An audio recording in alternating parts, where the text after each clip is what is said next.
Need to deal with these ones first.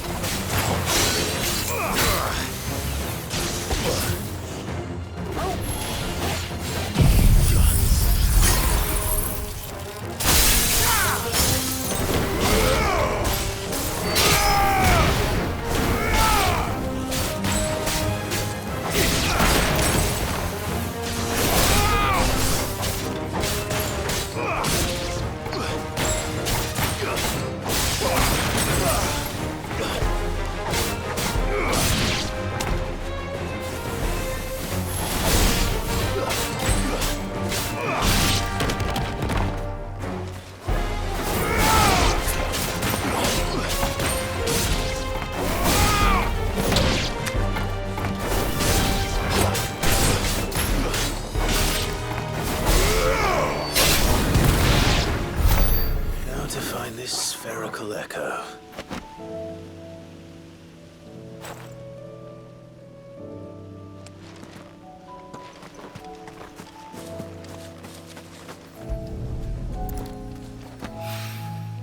This is it. Right then. Just two more to find.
Oh no.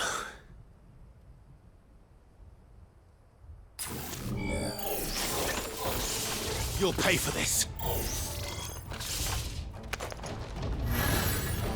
There may still be survivors.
Whatever that thing is, I'd say it's their leader.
Should have stayed in the past. These must be Cyril's colleagues. You have our thanks, stranger. Who are you? Forgive me, my lord. I did not recognize you. You are Lord Rosfield, are you not? We are archaeologians tasked with surveying this site. When the echoes appeared, our brothers here occupied their attentions. Thanks to them, and to you, we were, for a mercy, able to see our duty to its conclusion. You call that a mercy? Your brothers might still be alive if you put their safety before your duty. Surely this survey wasn't worth dying for. We are charged with uncovering Ultima's origins, a duty of the highest import, as I'm sure you will agree. And you think your dead brothers would agree with you too? I know they would. They gave their lives for the cause, an honor to which all Undying aspire. Now, to what do we owe the honor of your presence, Lord Marquis? Cyril told me of your work here, and I agreed to collect your findings in his stead. I see. That is most kind. Pray, take them then, with our humble thanks. May the Firebird's flame burn ever in your heart, as it does in ours.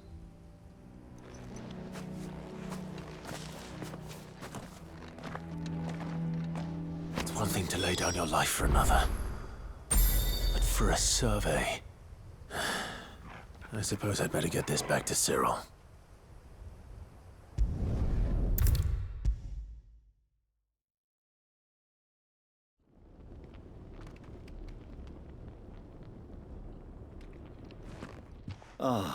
You are returned, my lord. I collected your colleagues' preliminary findings. Here, take them.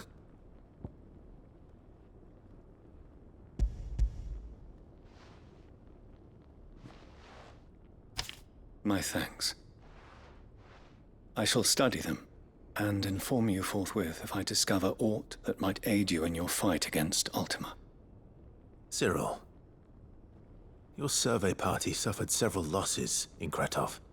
Losses which could have been avoided, had the others not chosen to complete their work, instead of saving their friends. Were these your orders? No. This was their choice. Every Undying devotes his life to the service of the Phoenix. It is our sole duty, and should we die in discharging it, so be it. Even when death is avoidable. My lord, I fear that this is not a point over which it would be fruitful to argue. The Undying have served the Phoenix for countless generations, and your opinion of our methods, however earnest, is not like to change them. We live to serve the Phoenix. Our very order exists for that purpose, and that purpose alone. Cyril, I know that you and your brethren answer only to Joshua, but allow me to offer you a word of advice. It does not further the cause of the Phoenix to have his loyal followers surrender their lives without good reason. Provide your survey parties with an escort, that they might live to do their duty for years to come. Think not only of how you can serve the Phoenix, but how Joshua would want you to serve him. Please. For all our sakes. I thank you for your advice, my lord. If you will permit me to respond, our faith in his grace, Joshua Rosfield, is absolute, and we of the Undying will do what we believe is right to fulfill our duty unto him. As first shield to the Phoenix, I am sure you understand what it means to do one's duty. I do. Then we are of the same mind, and it is my hope that we may continue to do our duty together.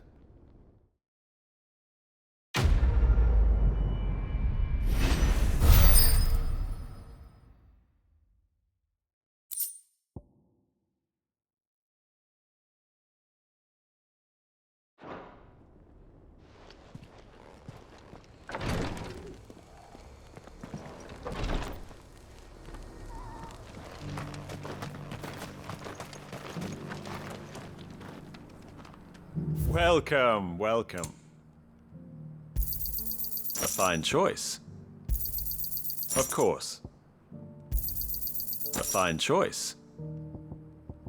Come again.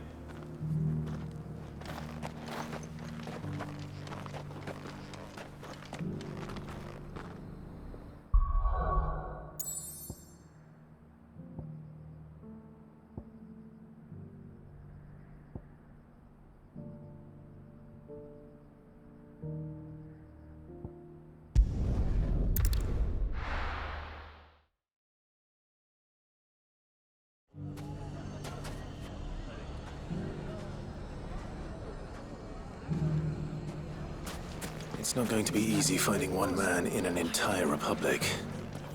Let's hope someone here's seen something. Caravan! Like naught you've seen before. Mustard and mandrake. If there's one thing we've learned over the past few years... It shouldn't be too hard to find goods.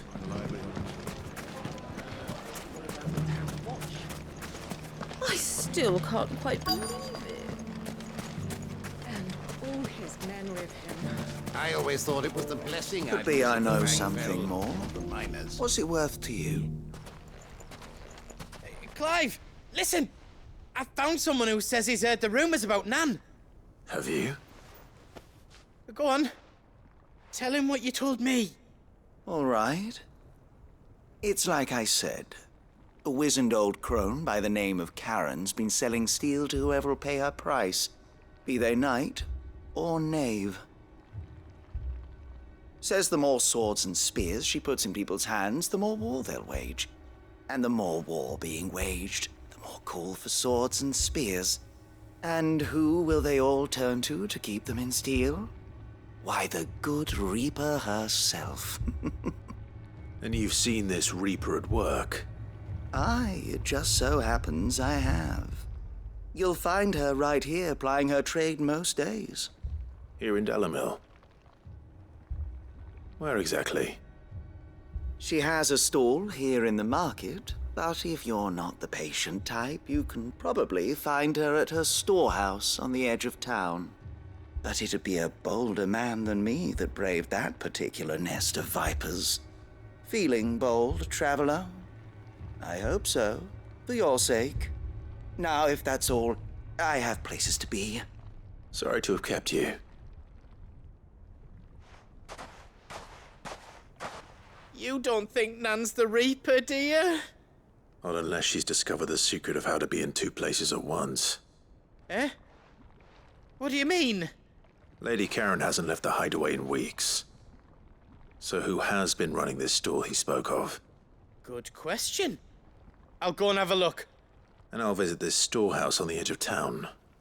All right, but be careful, Clive. You too, Goots.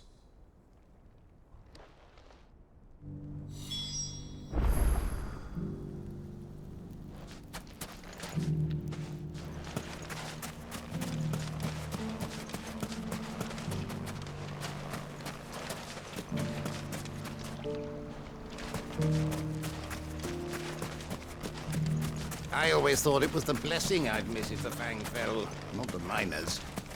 Yes. You could Gilbert, take this crystal. No more That use should be for the everything. bearer, I'm ready to fight. Nothing to report. Same as yesterday.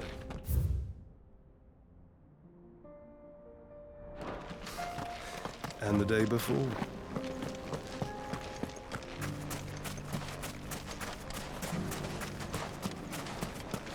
We need someone who can bring the whole town together.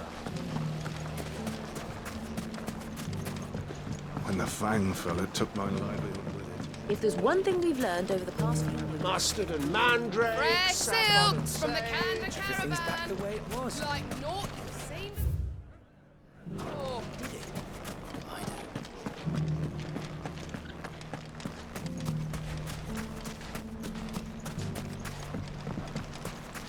They won't stay scattered forever.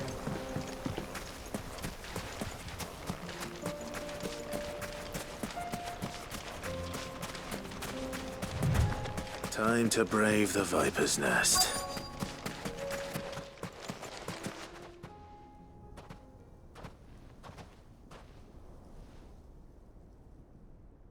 Just you, is it? Thought I might have laid it on a bit thick. It was a fairly unconvincing tale. So, what now? That's up to you. Die a slow death, or a quick one. Boys, he's all yours. But that sword is mine.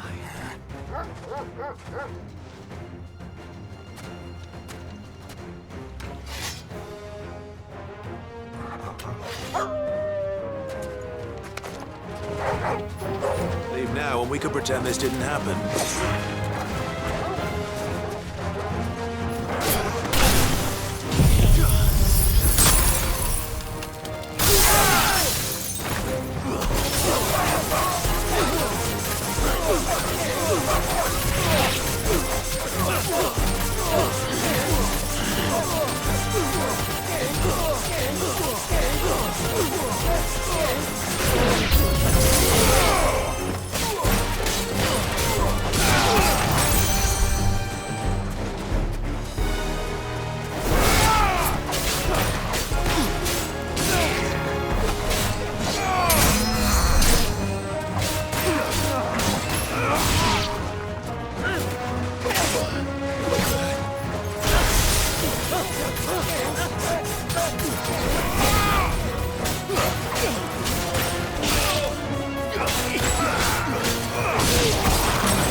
Oh, you've done it now. Go on. Tell me what I've done. When the Borgwyn finds out you've killed his men, he'll have your head. He only wanted that bull of a manservant, the dim one always clinging to Karen's skirts. You weren't even supposed to be here. Who the hell are you anyway? What were you going to do to him? The Borgwyn wanted him to get to Karen. I was only supposed to point the lamp in the right direction once he arrived in Dalamil. But then you turned up. Well, go on then. If you're going to end me, end me. You're not worth the effort. Now be gone, before I change my mind. Fucking coward! I need to find Goot. Right now.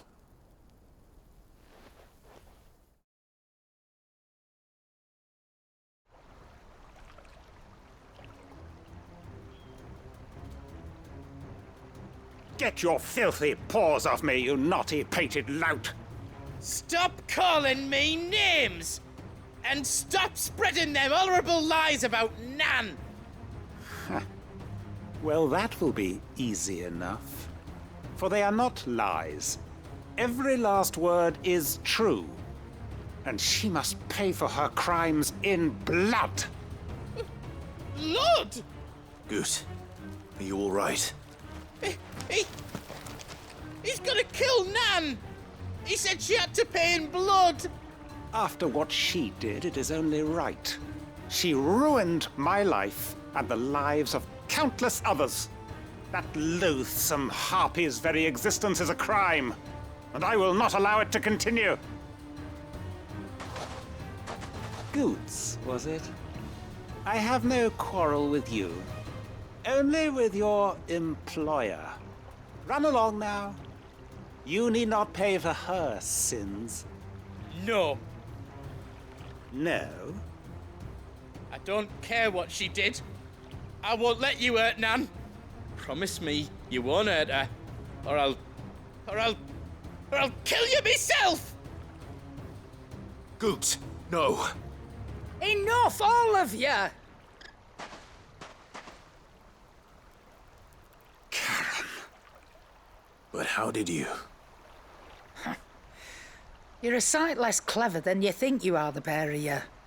Did you think I wouldn't notice the two of you slinking off together? Well, the whole thing got me thinking, who in Dalamil might bear me a grudge? And a certain snivelling shit I ran afoul of in my fairy years came to mind. Though it was just Bogan back then, wasn't it? I thought the years might have taught you some sense, but I see you're the same pants-pissing craven you've always been. What was it we called you? Wet legs. You bitch! Everything that happened, it was all your fault! And now you'll finally pay for what you did to me!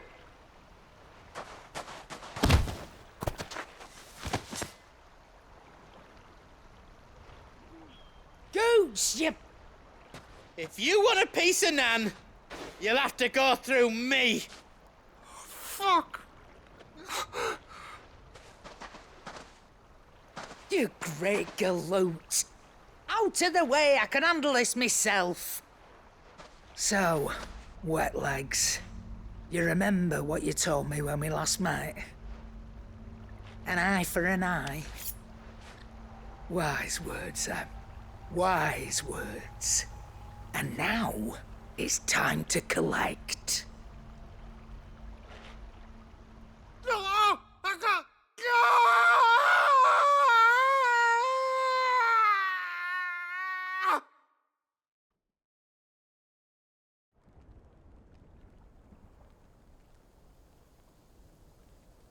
Sorry to keep you waiting.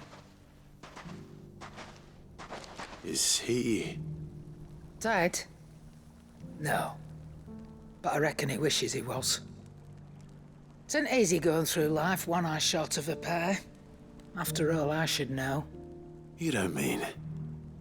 Oh, don't tell me you didn't notice. Lost it to old Wet Legs back when we were working the same routes. Said I'd stolen from his strongbox. I'd done nothing of the sort, mind. But that didn't stop him taking his little revenge.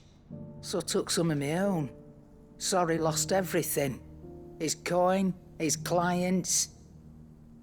Always knew he'd be back one day to claim his due. But he crossed a line dragging poor Goots into this. He didn't hurt you, did he? No, Nan. Still got all my arms, see? Legs too. But what if he comes back again? What if he does? First we take the other eye, then we work our way down.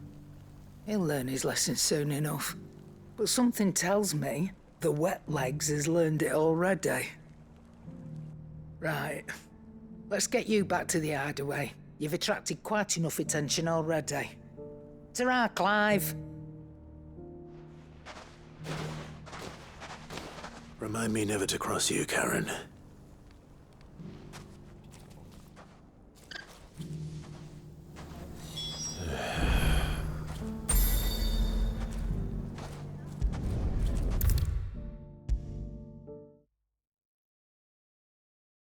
Don't tell me we've run out of Papio nuts and all.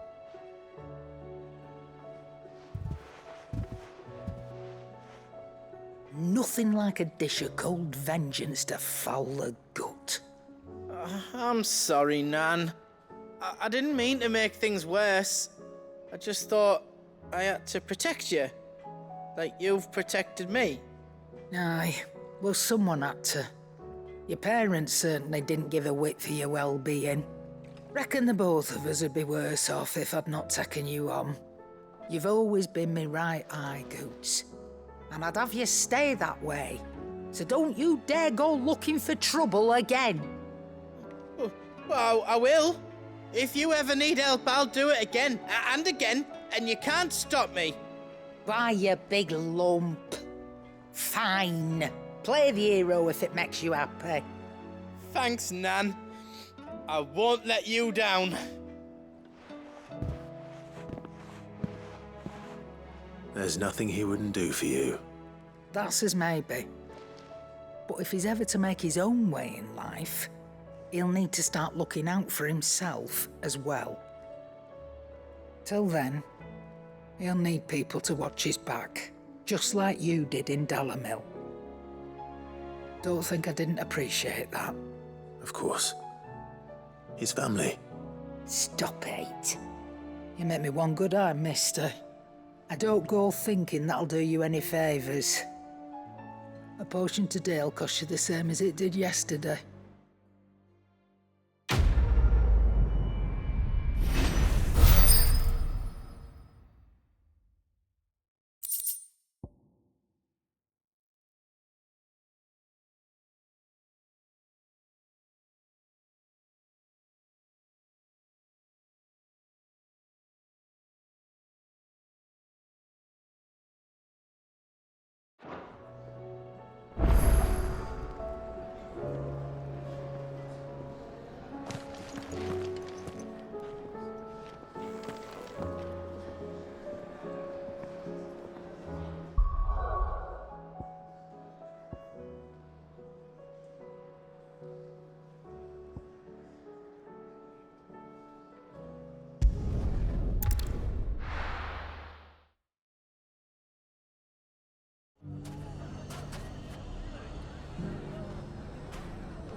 Everything's back the way it was. Fresh silks from the canvas. Mustard and mandrake. If there's one thing we've learned over the past few months.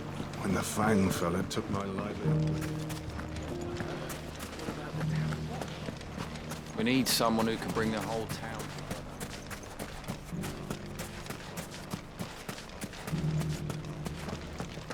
Nothing to report. Same as yesterday.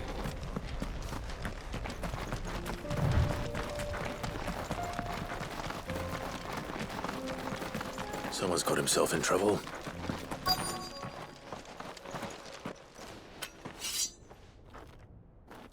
I don't see your master here, so you can start by giving us all the coppers in your purse. I already told you, I have nothing. Then maybe we'll take that pretty outfit and the steel you're wearing. Please! These men are trying to rob me! I'll deal with this. Thank you. You that one's master, then? If you'd kindly pay the coin he owes us, we can pretend you didn't draw your blade on Republican soldiers. Or you can go back to your garrison and I won't report you to your captain. Oh, you're more than welcome to. He hasn't had many visitors since we slit his throat.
I'd expect as much from Hugo's faithful, but these were men of the fist.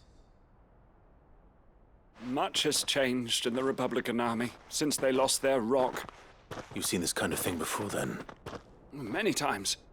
I was sent here to observe the situation. You're one of Rutherford's men. He sent me to look for you. Well, then you have my thanks. I fancy I could defend myself against one, perhaps two, but a whole regiment. I arrived in Dalimil several days ago, but when I called upon the captain of the local garrison to make inquiries, his men confiscated my effects and locked me in a cell.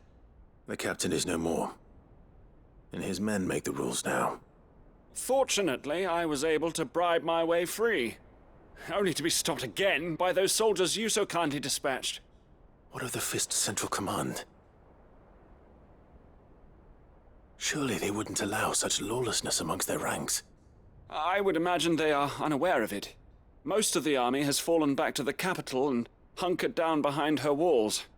Those who weren't recalled now rule the fringes unchecked, answering to no one but themselves. Then it's worse than we imagined. You should return to Rosaria. It's not safe here. I'll find a caravan heading north. You won't mind if I borrow one of these soldiers' coin purses?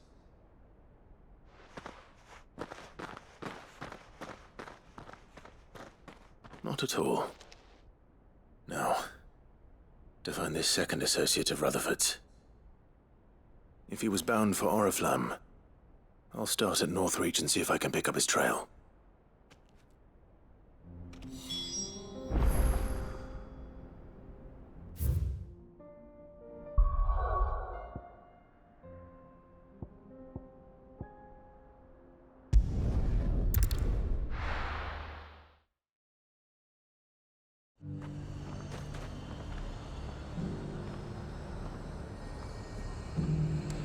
There's a lot of road between here and the capital.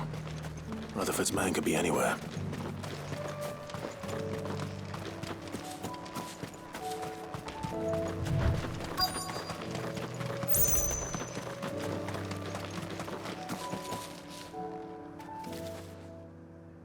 What happened here?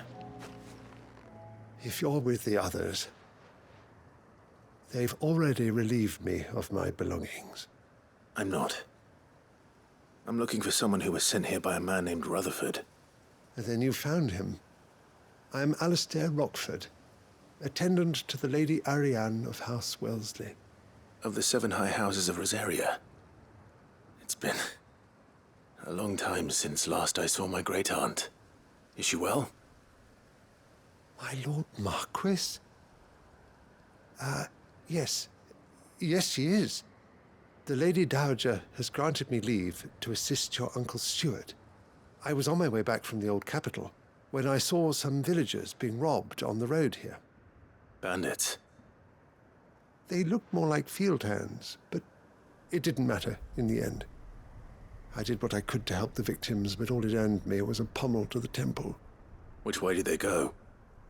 South, toward the gate. All right. I'll take care of them. Founder knows I've met enough of their kind. You head back to Northreach, visit the Vale, tell them I sent you. Thank you. I shall.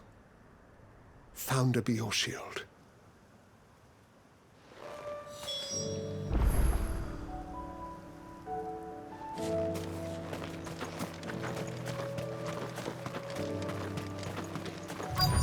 They just couldn't resist, could they?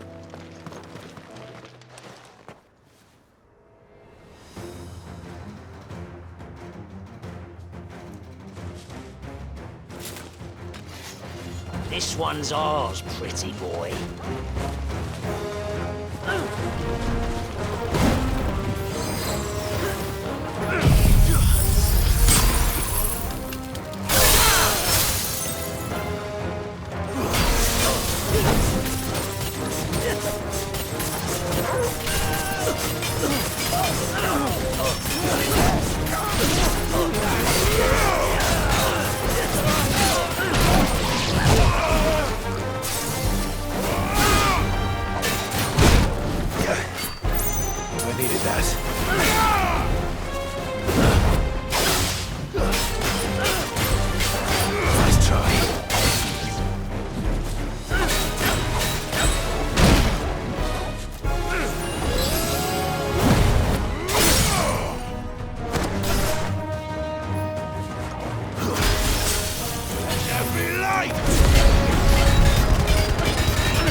Make for the town while you can. There may be more bandits nearby. You don't need to tell me twice. Many thanks, traveler. This looks to be all of them. I thought I told you to make for the Vale. And stand by as ill might befall the heir to the ducal throne. It's just Clive, and I'm fine. Which is more than can be said for you. I will survive. Strange that the garrison wouldn't intervene in such a brazen attack so close to their gates. The garrison have their hands full inside the city. Some days they don't even send out patrols. There are few hands left to work the fields, and even fewer to transport the grain. The market stalls are nearly bare, and the price for what remains is exorbitant. It's not uncommon to see a fight break out over a crust of bread. When I said the ones who attacked me didn't have the look of bandits, I meant it. They were probably just desperate. Rockford, listen to me. If you are to continue your investigation, you first need to seek the attention of a healer. Of course. I shall return to Northreach right away. But allow me to thank you first. Had you not happened along, Don't thank me. Thank Rutherford. It was he who sent me. I suppose he'll be wondering where I've got to. I shall send a Bastolus as soon as I'm able. Good day.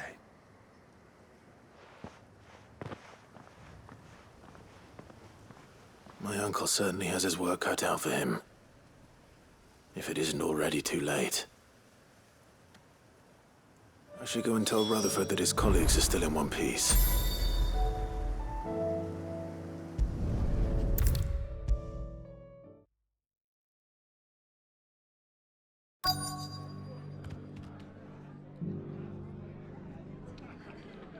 I see you're still here. The Rest's location affords a constant flow of traders, and with it, a constant flow of information. Speaking of which, I received word from both my associates. They have resumed their investigations, thanks to you. I only happened to be in the right place at the right time. They both seem to think the realm's prospects rather grim. I am afraid that grim would be putting it lightly. Storm is in crisis, and if we are to free her, we must work quickly. And we must work together. Such is your Lord Uncle's wish. As it is mine.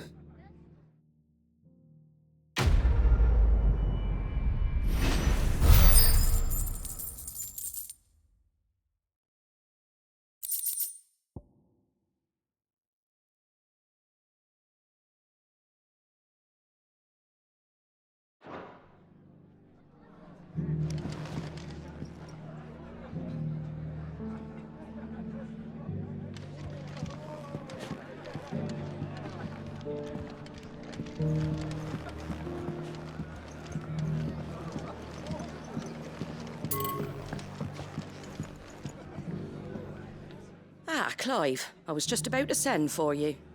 I'd like you to take something to Sir Wade up in Eastpool. Seeds for planting.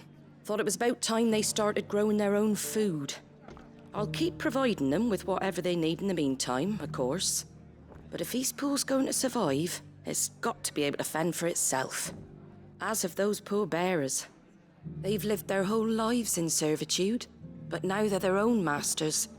Small wonder they ain't got the foggiest how to provide for themselves. So it's up to us to teach them.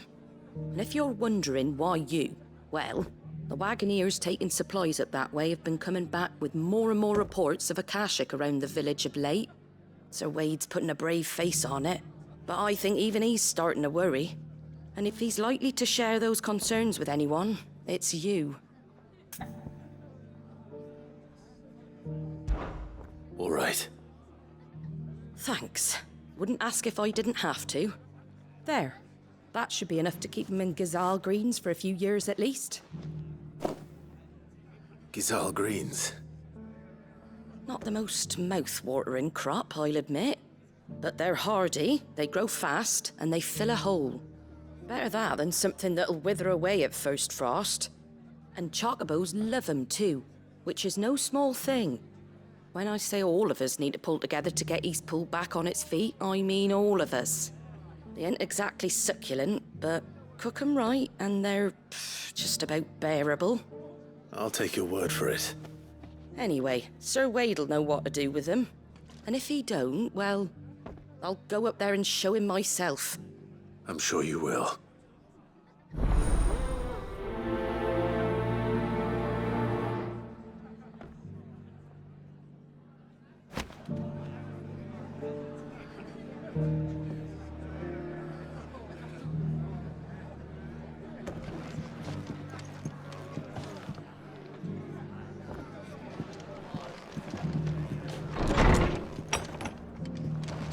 Doris should be somewhere nearby.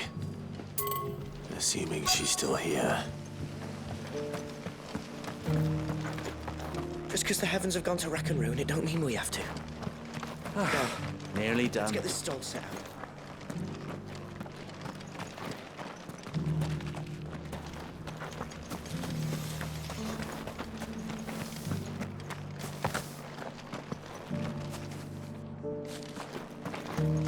It doesn't still hurt, does it? Oh, 1,000. It's been a pleasure, Doris. Just like old times. I'll give your offer some thought, my lady. How goes the investigation? Sid, what brings you to Martha's Rest? You.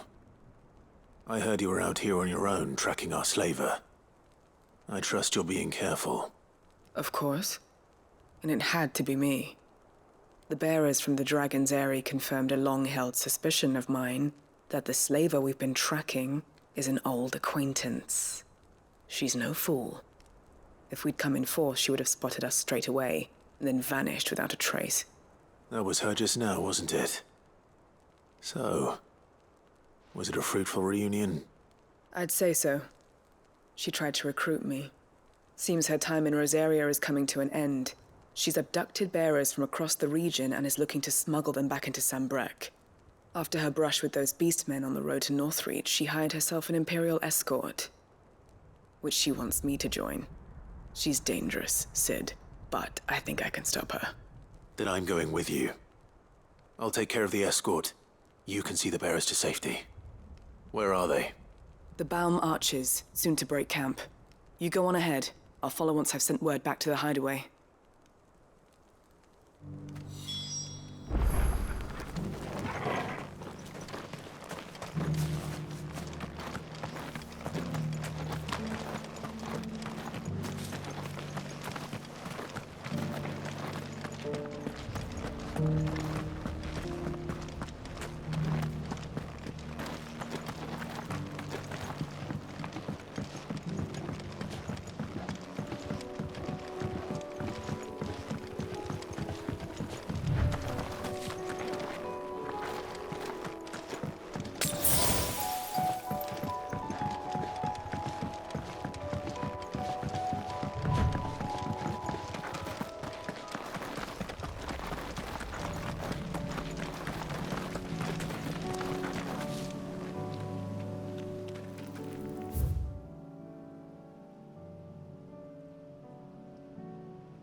Thanks for all.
down.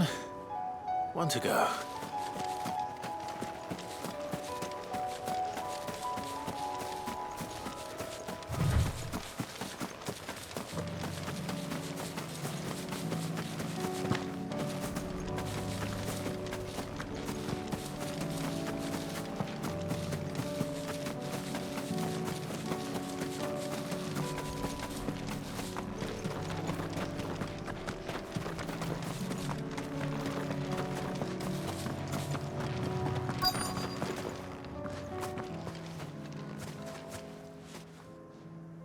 Good. They haven't broken camp yet. How did Doris come to know a slaver, I wonder?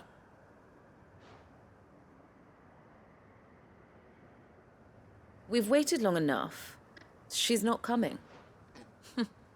Ready the bearers. We're leaving. Back to civilization, is it, Mom? With all haste, lest any of you lackwits start talking like these feckless bumpkins. I presume your men are ready. We've suffered too many delays as it is. Any more, and I'll be docking your pay. Yes, Mom. Oh, But before you go, it appears we have company. Kill him. You're welcome to try.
So much for your escort.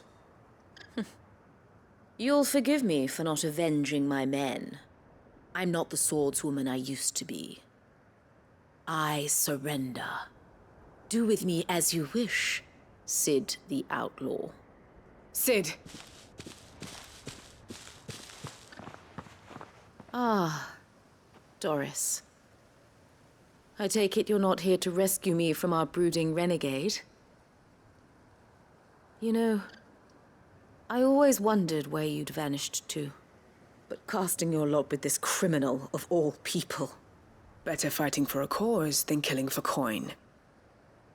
I'm sorry, Cid. I should have told you sooner. This woman, my former master, once trained bearer children to be weapons in service of the highest bidder. She raised me like a daughter, and I did terrible things to earn her favor. It wasn't all terrible, surely. We had our fun, too. You were always so eager to learn, and had such clever hands. All my other children took either to the blade or to the books. Always either or. But you proved yourself a master of both. That's why I kept you for my own. How about it, my little dagger?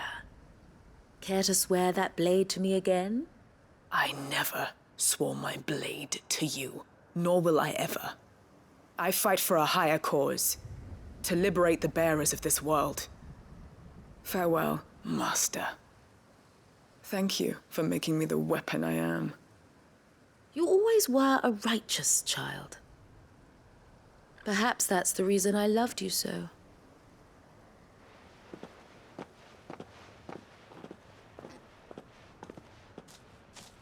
What do you want to do with her?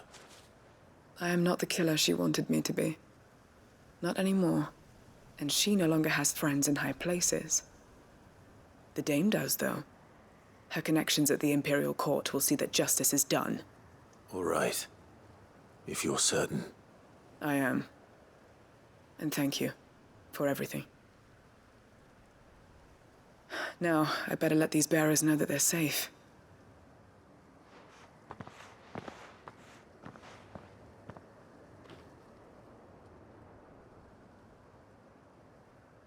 And I should head back to the hideaway and put Cole's mind at ease.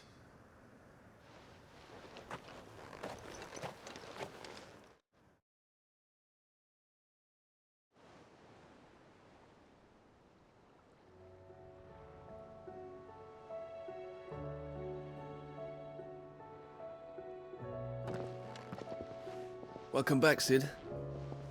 Doris's message just arrived. I hear you saved more bearers from being smuggled across the border. With any luck, they'll be joining us in the hideaway shortly. Oh, and your letter. You don't need to worry about Doris anymore. I'd been hoping as much. She mentioned one or two things in her report. So the slaver we'd been chasing all these months was her former master. Wish I'd known. She's been arrested, by the way, over in Sanbreque. Went quietly, or so we're told. And she won't be getting off lightly. The Empire may have no love for bearers, but it's none too fond of black market traders either. Can't have been easy for Doris. I'm sure it wasn't. But don't worry. She'll be all right. I hope so. Suppose you should know, eh? You had quite the past yourself before you came here, or so I understand. Anyway, thanks again, Sid. The Cursebreakers would be lost without Doris. And you, of course. Keep up the good work, Cole.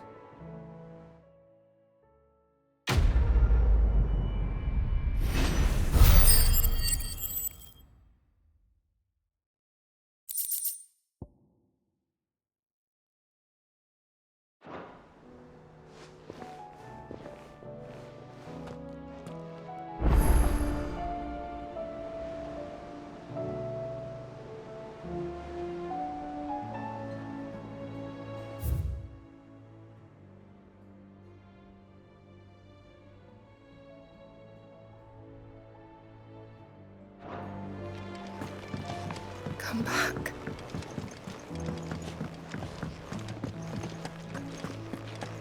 Oh, don't tell me. Let me tell you a story, Clive. All right. Them rumours wet legs were spreading. Might be they weren't just tales plucked out of thin air. You see, there were a time when I weren't too particular about who I sold steel to, so long as they paid me the right price. Some women lust after blood, others after flesh, but me, I were always one for gold. And to satisfy that lust, I sold to opposing armies, stabbed my every client in the back, made myself the most hated woman in the twins. But then one day I met a man who made me a different kind of offer. Said he'd give me access to a realm-wide community of like-minded individuals in constant need of steel and sundries. On the condition I sold to him and his alone. Was that the first time you met Sid? Aye. And I fell right into his damn trap. He was true to his word, so I ended up being true to mine. And I soon started making the best profits I've seen since taking up the trade. And all without aiding or abetting any outlaws. Except Sid himself, that is. Told me about his plan to topple the mother crystals, you know. Said that with them gone, the realm would want for all manner of things. An opportunity for the likes of me to mint gil. Why, I reckon an enterprising individual could find himself the richest dam in the twins. And that's when he had me. I emptied my stores that day and moved into the hideaway proper. And the rest, as they say, is ancient bloody history. A dozen years on, and I'm still not the richest dam. Not for lack of trying, mind. But I can say that I have never been happier. You've all shown me there are some things more precious than gil. That there are. So don't you go messing it all up, or you'll have me to answer to.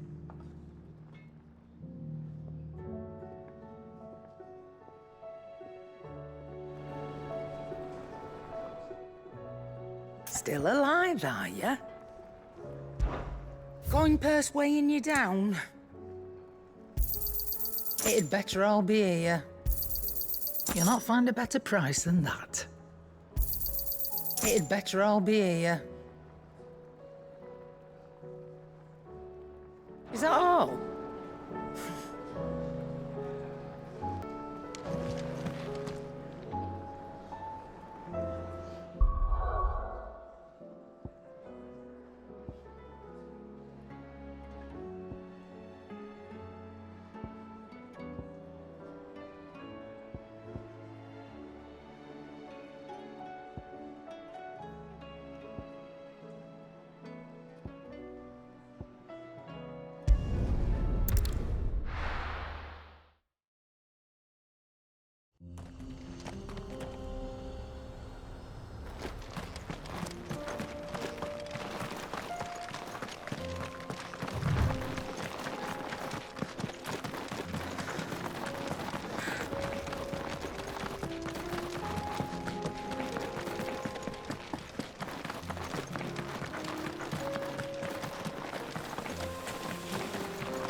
surrounded.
That's all of them.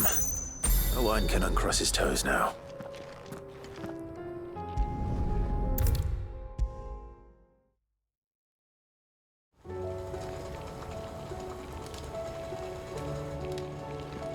Ah, Sid! Wasn't expecting you back so soon. So, is it good news or bad? Good, thankfully. Here. Ah, that's brilliant! Thanks a blimmin' million! I'll fit 'em to the smelter right away!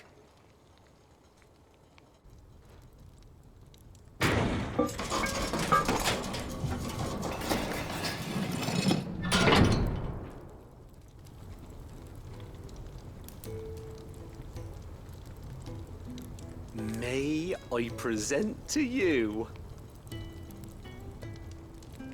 the Telemon Furnace! Ain't bad, is she? She's a beauty. You saved my bacon again, Sid, and I ain't about to let your good deed go unrewarded. It's fine, really.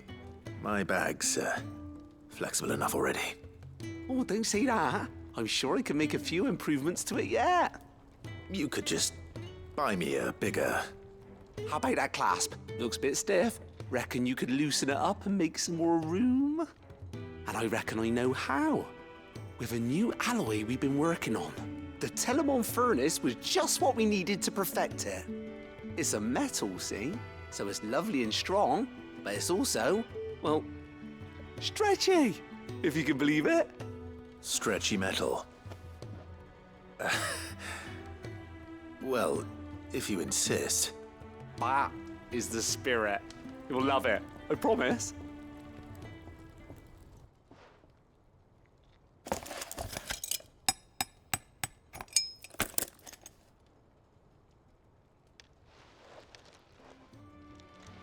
So, what do you reckon?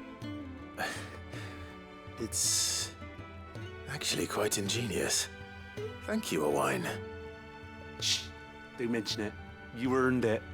And I wanted to get some practice in using that metal anyway. Reckon we'll have all kinds of uses for it around the hideaway.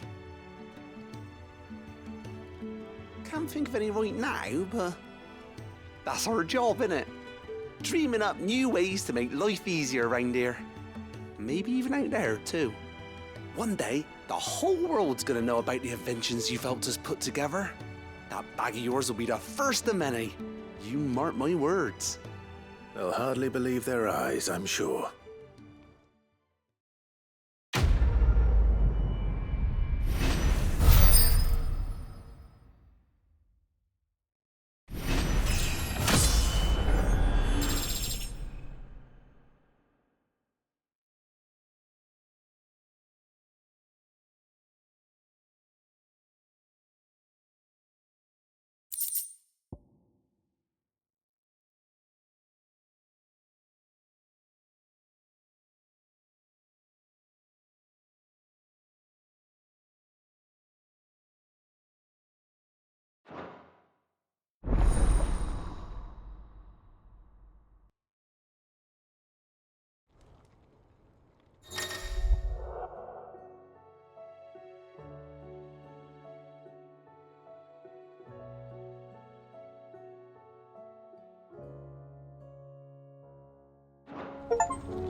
So, she don't need sails or oars, but she's still the fastest ship on the sea.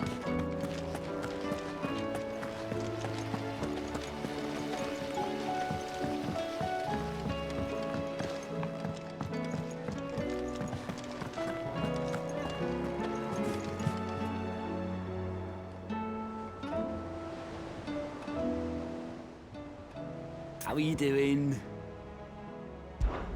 Anything catch your eye?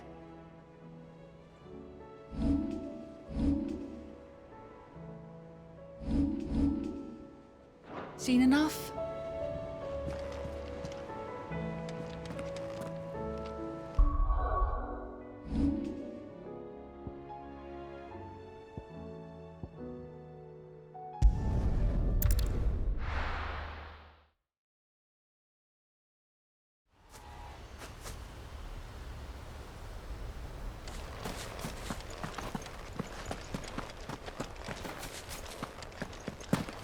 I heard the Guardian saying we're supposed to grow our...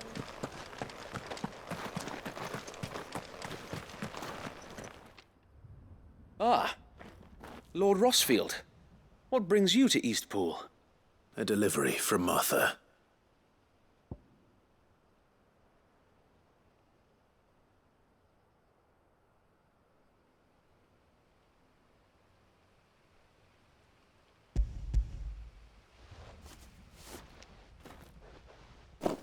These are Gizal green seeds. Martha's keen to cut the apron strings then, is she? I jest, of course. You see, I had thought we might be able to revive the old wheat fields, but they'd long since gone to seed, only without the seeds. Martha was hoping you might be able to show the bearers how to plant and tend these, so that they'll be able to fend for themselves. That's not a bad idea. These bearers had only recently escaped their bonds before we brought them here. They know little of freedom, of providing for themselves and their loved ones. Unless we teach them how to live like free men, I fear that all we have achieved in bringing them here is to exchange one master for another. Not that myself and the Guardians have been the best example to them so far, subsisting almost entirely on Martha's charity as we do. It's about time we all started to provide for ourselves, bearers and Guardians alike. Unfortunately, we've been a little too busy of late to focus on much besides bolstering our defenses. There have been alarming reports of... The Horde is closing in. They're coming, so wait, all of them. Time it all. I thought we'd have more time. Gather the men in the square. Send to the rest for reinforcements. Yes, Sir Wade. The Horde. A Kashek, a veritable legion of them. They've been seen prowling around the northern reaches for a while now. We don't have the numbers to hold back a swarm that size. I had hoped to build a perimeter wall so that myself and the Guardians might be able to defend the village, but... Now you're out of time. Precisely. If reinforcements from the rest arrive before they do, we may just scrape through, but I fear that's rather an enormous if. What if you could call on reinforcements from Eastpool? You mean the bearers? We brought them here so they might live, not die fighting for their lives. So wait. You said you lack men to defend the village. Are the bearers not men? Do they not wish to see Eastpool saved? Though they may not be trained soldiers like your Guardians. What help they are able to offer could still prove the difference between victory and defeat.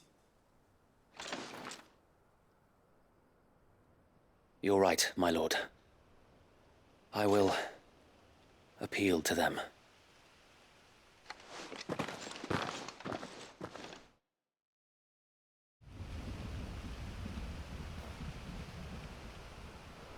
My friends, I humbly beg your aid. We Guardians are few and our enemies many. But I swear we can defeat them with you at our side. You would send us to the slaughter. To serve as bait for those fiends so that you and your men might be spared.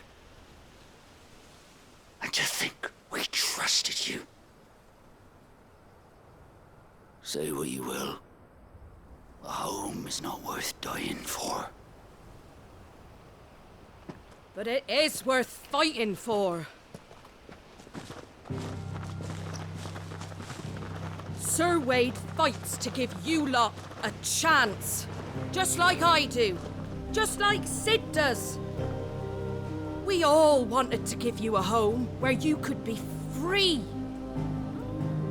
And you got one, didn't you? This place, Eastpool. This is your village. Your home. And if you don't fight to protect what's yours, you'll lose it. You know I'm right. This world wants to take everything from you. Everything. Your homes, your freedom, your very lives. So then, are you going to stand by and let that happen to you? Are you going to accept fate like good little Bran did and die, having never stood up for yourselves? Or will you fight like free men and women?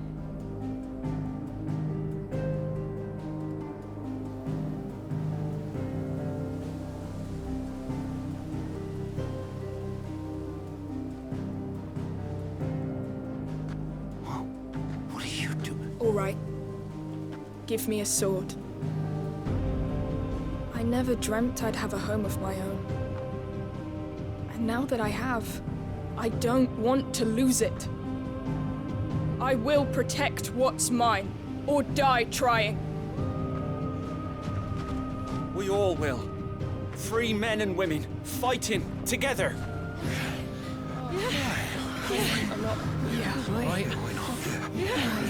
For Eastpool! For Eastpool!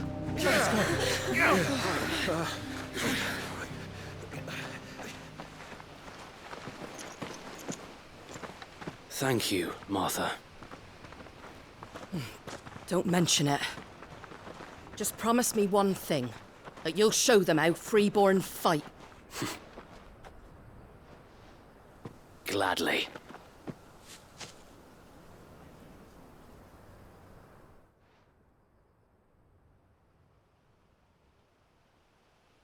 Well, if it was numbers you were lacking, you certainly won't be now.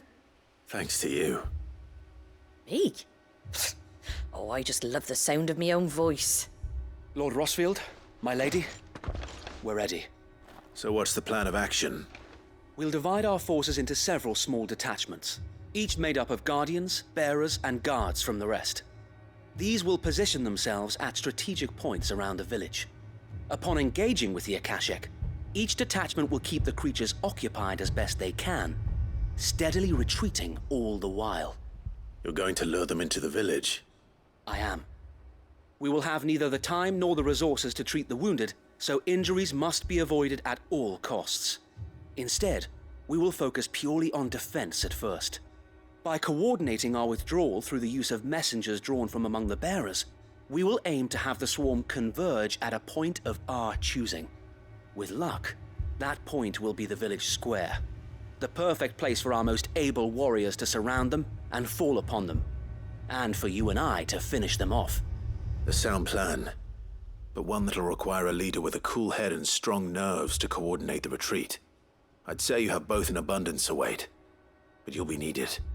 Please, leave the last of the fighting to me. Ha! And let you have all the glory. Sir Wade! They're here! Then you know what you must do. We work together, everyone playing their part, each shielding the other that no man might fall, that Eastpool might live on. For Rosaria! For Rosaria! We've no time to argue, my lord. I'll do as you ask. And I will do as you ask. Suppose we'd better do our bit too then, eh? Right you are, Martha.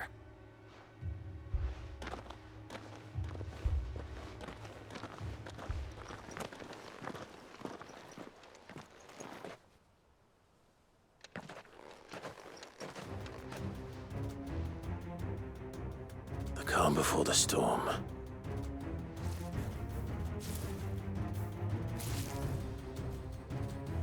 And here it comes.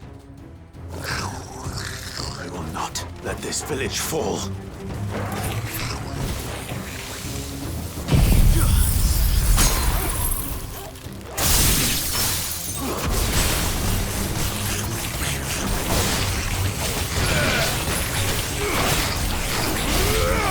Stay down. Farewell.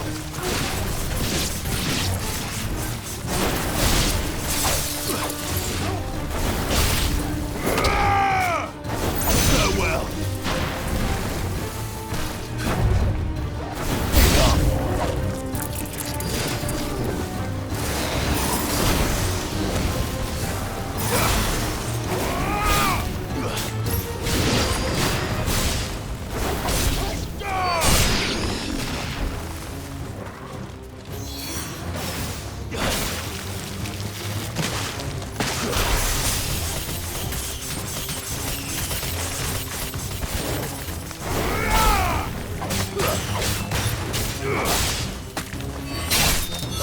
Finished.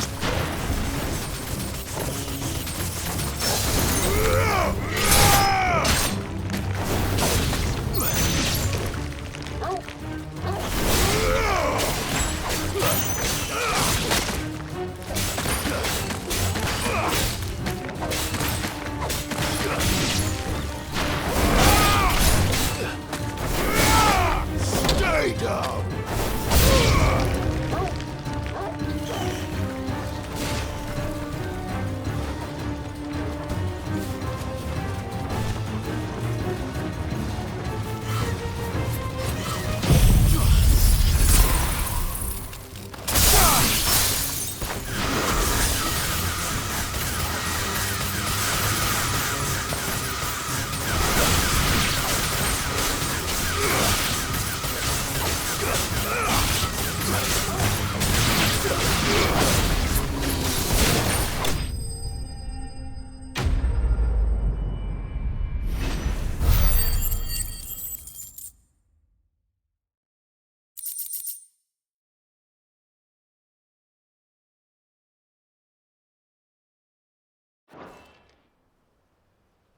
Looks like that's the last of them.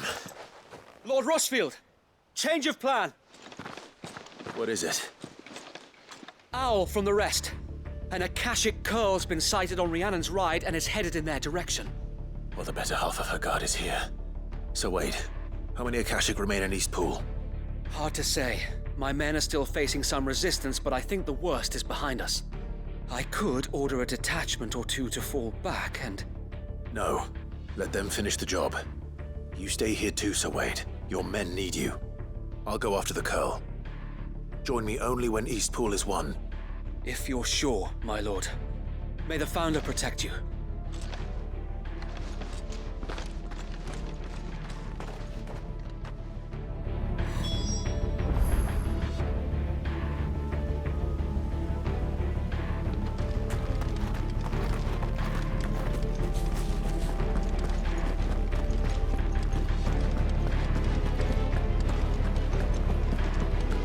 Next one's mine. I might...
is with me, Torgal.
All right.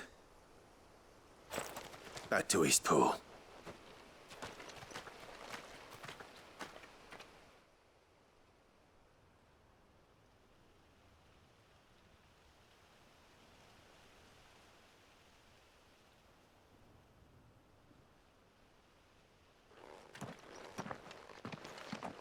Lord Rossfield, the Curl, is it?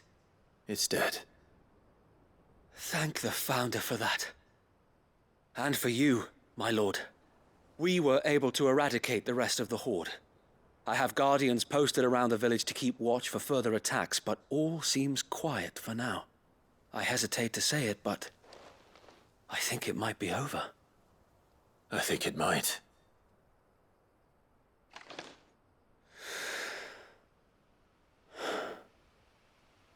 We did it.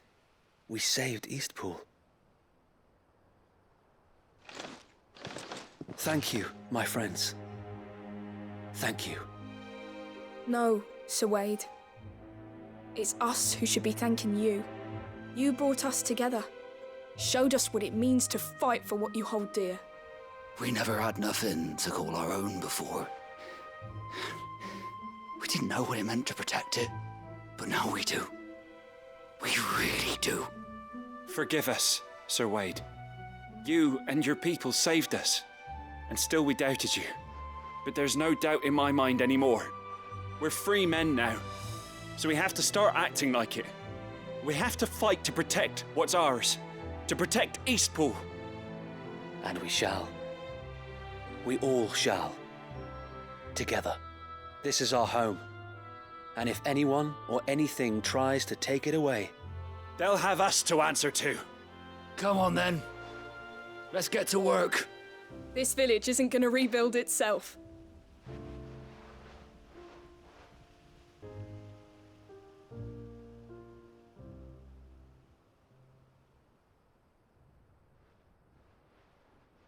They're not slaves anymore. No. They're Rosarians.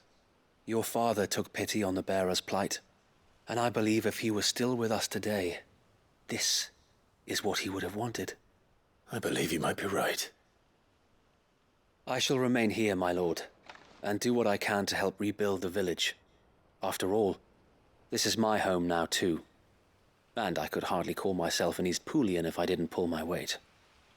I think you'll find it's Eastpudlian, Sir Wade. But you should be proud all the same. I'll have to pull my weight too. Can't have the rest getting outclassed. Speaking of which, I ought to be getting back. Can we continue to count on your support, Martha? Of course, and I'll be counting on yours too. Us Rosarians have got to stick together, haven't we? Indeed we have. And Clive, come by the Golden Stables when you get the chance. I ain't paid you for delivering them seeds yet. All right. I will.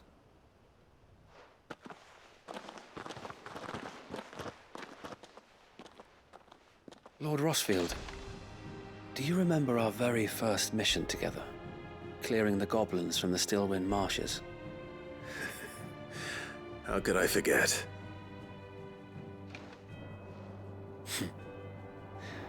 There's one sight that I shall never forget.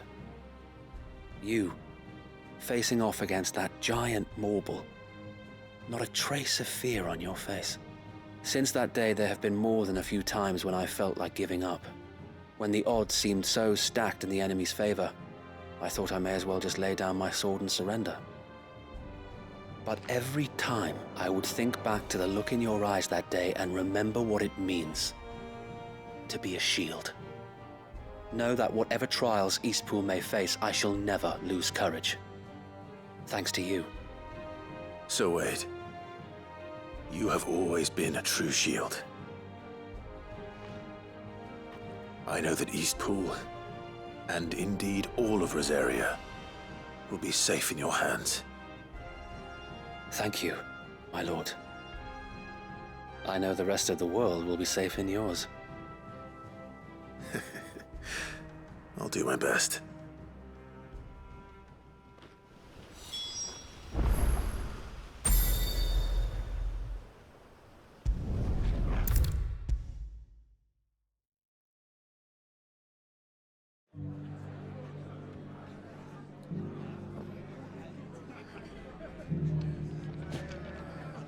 The hero returns. It's lucky you came by when you did, eh? Not only did my seeds get delivered, but you went and saved Eastpool and all. I just did what I could. And it's only right that you get rewarded for it. Take it before I change my mind. Thank you, Martha. So, Eastpool's finally back on its feet again. And a home to free bearers. Who'd have thought we'd see the day, eh? Well, it was your idea. I know that, but I never stopped to think what it would mean. Bearers in charge of themselves, thinking for themselves, working for themselves. Like your hideaway, but not even hidden away. Though I suppose the rest ain't much different nowadays. You know, bearers living free like that reminds me of when I first met Sid. Loath as I am to recall that particular day. I take it you didn't always see eye to eye. What happened? Well, if you really want to know, I started doing what I do long before I met Sid. In fact, that's how I met him. Or at least how he came to meet me. He showed up at the stables one day, asking questions about who'd been buying up bearers. Founder knows what he thought I was doing with them. Running a hunt, poking around in their innards. Something awful anyway. Me, I thought he was a new constable. Thought the game was up. But somehow we both managed to work out what each other was about.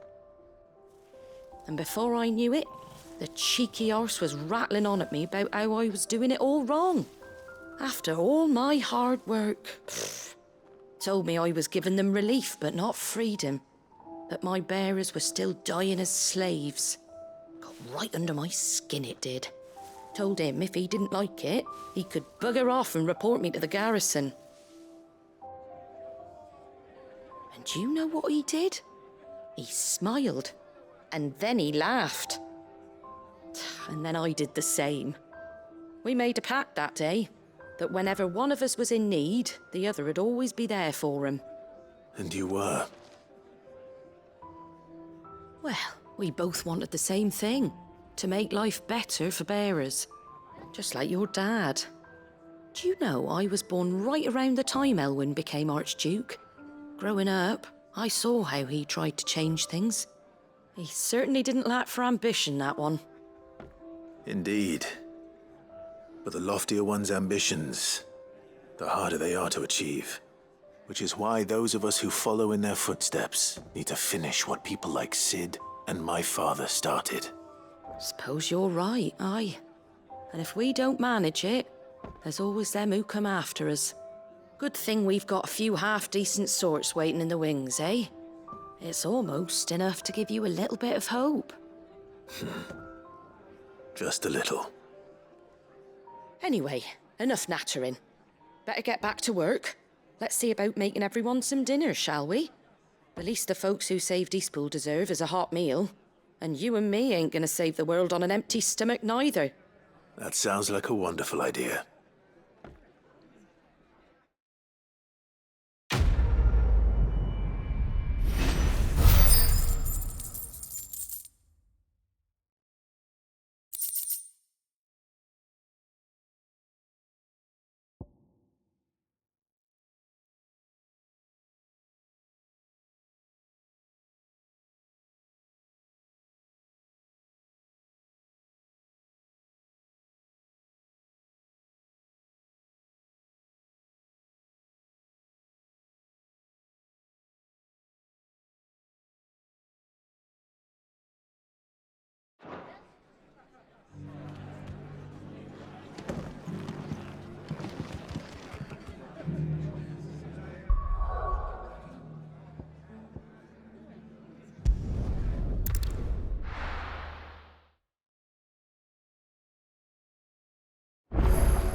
Covered in nicks and lumps, the lot of them.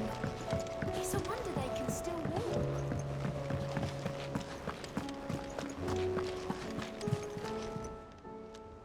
Clive! Quick look.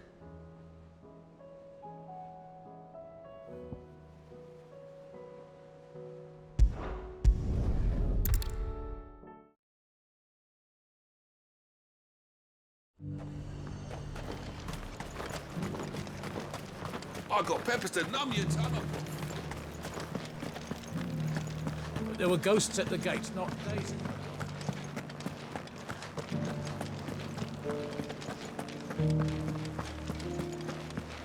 Those things I said before about not being... So many.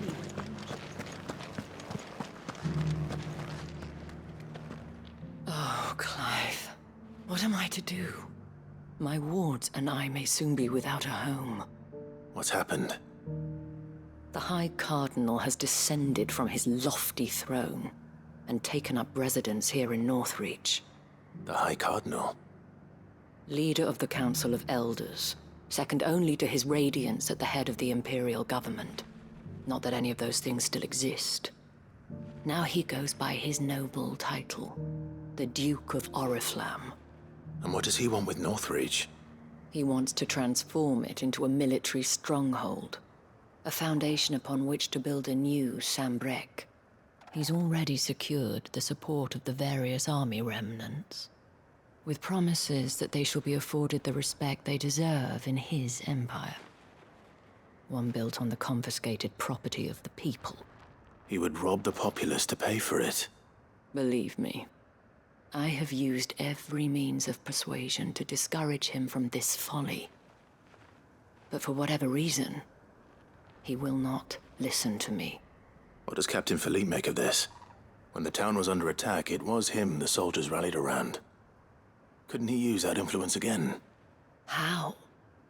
By speaking out against one of the most powerful men in Sambrec. A man whose stated aim is to revive the empire Philippe's comrades swore to serve, and to improve the soldiers' lot within it. The captain can offer them a regular supply of gruel, and an occasional trip to the Vale to help them forget the terrors they face each day. The Duke offers them a vision of strength and safety. No. Any attempt to incite mutiny would cost Philippe the support of his men. If it did not cost him his life. But given the mood around town, mutiny may yet be unavoidable. The people have little appetite for further deprivation, least of all when it serves only to elevate others. And who could blame them? Clive, would you appeal to the Duke on my behalf? For your services to Northreach, you have the respect of the soldiers, and they will take you to His Eminence if you ask them. And unlike Philippe, no bonds of loyalty prevent you from speaking your mind to the man. Well, will you try? You could hardly fare any worse than I did. I'll see what I can do. Thank you, Clive. Tell me then, where will I find this Duke of Oriflamme? In the garrison? Overseeing the troops, yes. All right. Wish me luck.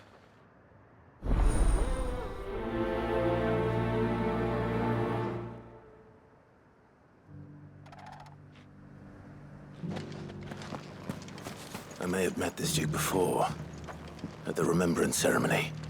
Let's hope I didn't make a strong impression.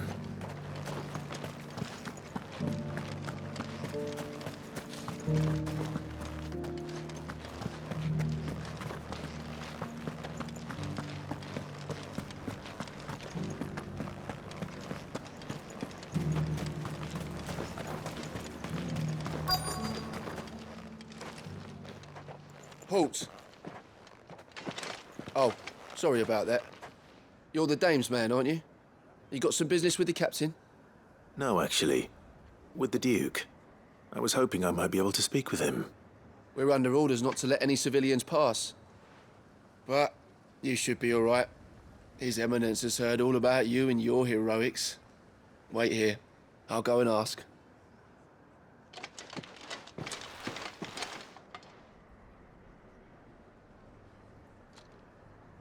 So, you are the sellsword who lent his aid to the garrison. The Empire owes you a debt, and I shall see it repaid. But tell me, is it wealth that you seek, or favor? Neither, Your Eminence. I thought only to inquire about your plan to turn Northreach into a stronghold. Ah, I see. You are worried the expanded garrison will render your services redundant. Yet you needn't be. A proud fighting man like yourself shall always have a place here. Pride of place, in fact. For too long has the contribution of the noble soldier been under-reckoned. But no more. For it is they who shall see the Holy Empire rebuilt, beginning right here in Northreach. Why here, Your Eminence? The town has been fortunate enough to escape largely unscathed from the recent troubles. Her defenses are sound, and her garrison well prepared. Which is more than can be said for Oriflamme or Twinside. The Empire wants for a capital, and I believe Northreach to be the perfect place. With Caer Norvent as her citadel. Once we have seen to the refortification of both the town and the castle, we need only build a wall around both to create a city that would be the envy of the twins. Plans are already underway for the construction. Soon enough, these thralls shall learn that they are no match for the might of Sanbreque. I fear you underestimate how dangerous these creatures are, Your Eminence. Should they return in force, you will need all the people of Northreach to come together in defense of the town. Something they may be loath to do if they've been deprived of their worldly goods. The people will do as their leaders command. If Sanbreque is to be rebuilt, she will require a functioning government. One whose authority is beyond question. That is why this levy is necessary, so that any man who wishes to join the army might do so and be fed, outfitted, and paid as befits a defender of the Empire. And yet there are those who persist in peddling the treasonous lie that I seek to steal from the people and drive them from their homes. I suspect they're afraid of losing what little they have left. Precisely. The common folk have little and less, and you mean to deprive them of even that. You would sow the seeds of your new empire in your own salted earth. Sabine, we have discussed this. Yes, and I told you then how putting the empire before her citizens would lead only to revolt. Without an empire, there are no citizens. And in yours, there will be only beggars. Is that what Griga wills for her people? Do not take her name in vain, Sabine. I'll come back later. The citizens revolt. I wonder what the people really think of the Duke's plan.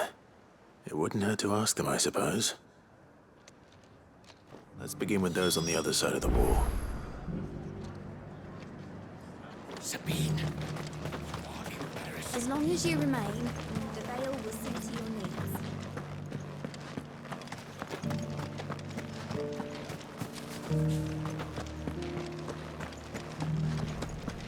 You needn't fret. The creatures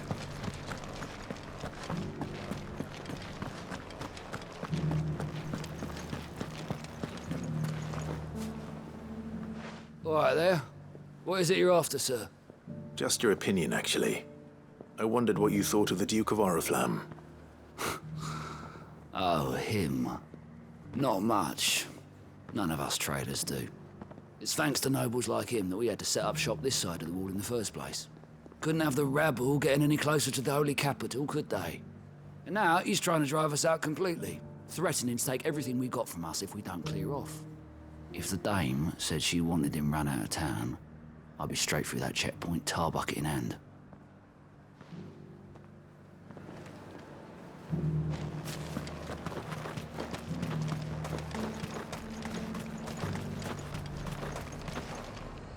Do you see anything you like? I do like a customer who knows what he wants. An excellent choice. Come back again. I've been hearing a lot of talk about a certain Duke. Nothing good, I'll wager. Going around acting like he owns the place. And with hardly a word to the dame. This is her town, not his. I take it you'd rather she was in charge. As far as I'm concerned, she still is. Just need his eminence to sod off back to Oriflamme.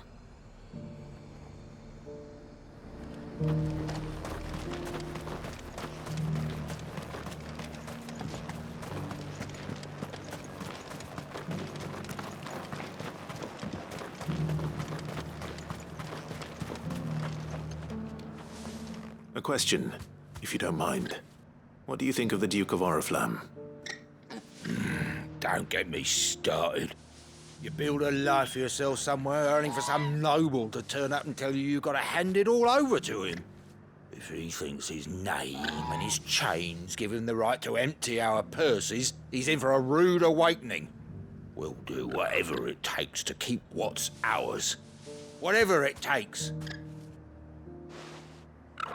Well, the people seem united enough. What about the soldiers?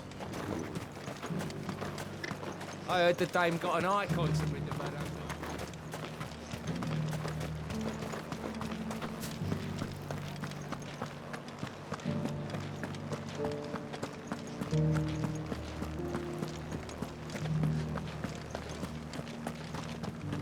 Those things I said before. Excuse me, do you have a moment? I wondered if you'd mind sharing your thoughts on the Duke of Oriflamme. Well, he's made a lot of enemies coming in the way he did. But I mean, look around us. You can see the state the realm's in.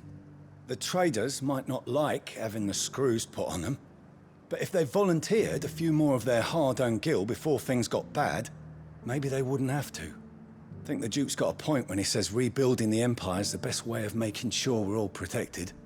And if that means people who don't know one end of a sword from another have to make way for those who do, well, that's just how it goes.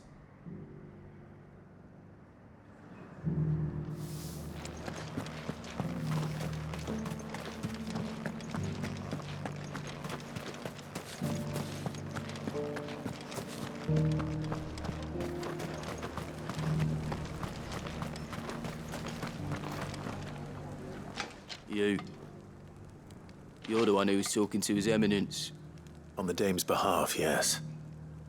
I was trying to persuade him not to take the people's goodwill for granted, but It seems my words fell on deaf ears. What do you think of his plans? I'm a soldier, mate. He tells me what to do, not the other way round. Listen, I've got nothing but respect for the Dame, but I've got a family to look after.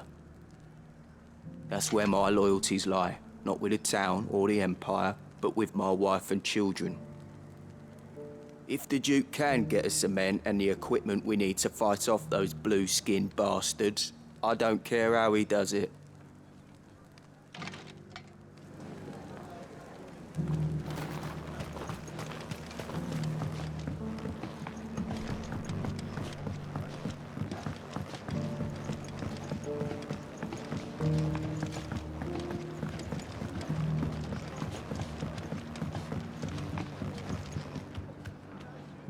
I hear the Duke of Oriflamme plans to turn this town into some sort of fortress.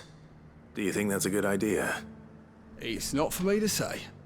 All I know is that unless the Emperor orders me otherwise, His Eminence's word is law. Look, no one likes all these taxes and tariffs, but empires don't come for free. Once Sanbreque is back on her feet, we'll all reap the benefits. Let's see what Philippe makes of all this. Sabine, you are embarrassing me.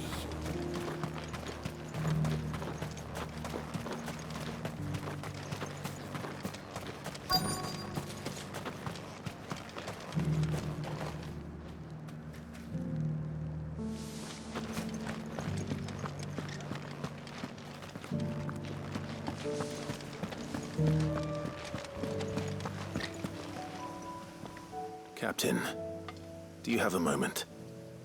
For you? Certainly. Clive, wasn't it? Thank you for last time. How can I help you? I wanted to ask you about the Duke of Oriflamme. Do you intend to go along with his plan? But to tell you the truth, I'm in two minds.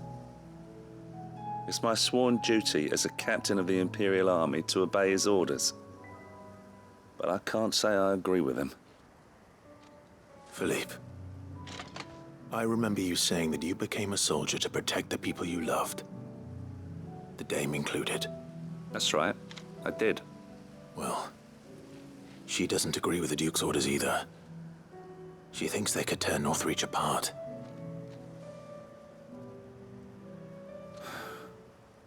And she's probably right.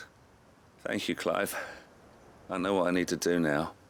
Protecting the people I love is what matters. Doesn't matter how. Well, duty calls, so I better go. Thanks again.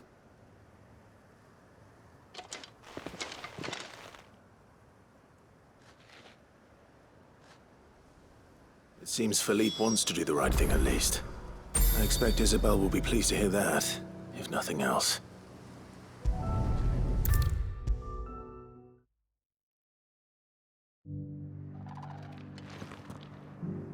Ah, Clive. How did you fare? Were you able to speak with the Duke? I was, but...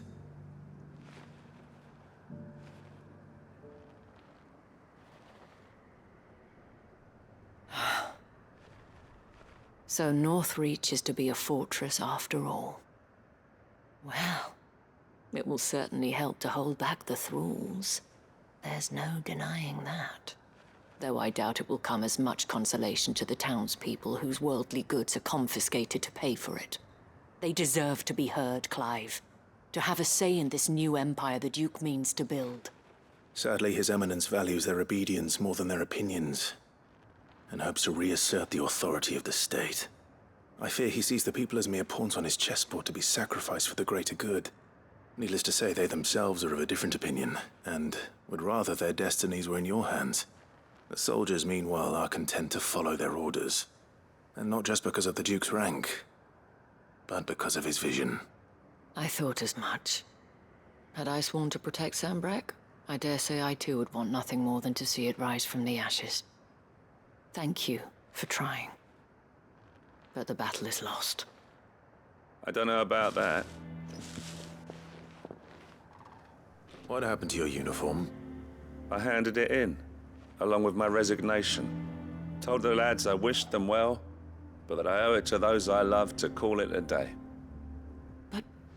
Why? Because I realize what really matters to me. Not following some nobleman's orders for the sake of it, but protecting what I care about. Protecting Northreach. I honestly don't know when those monsters will return, but I'm certain they're not finished with us yet. And when they do come back, we need to be ready for them. We need to stand together, all of us. And with you to lead us, milady, I reckon we can do it. It was you who finally convinced me, Clive. There's no point following orders if they go against everything you believe. Indeed. All of us, standing together. That has always been Northreach's best hope, and one which still lies within our grasp. We have only to turn our attentions to the true enemy. Thank you, Philippe, for showing me what I must do. Anything for you, milady. Speaking of standing together, would you mind if I borrowed a few of the lads from the Vale to help keep watch around the town? I fear His Eminence has loftier tasks in mind for the guard. Not at all. Be my guest. Wouldn't be the first time.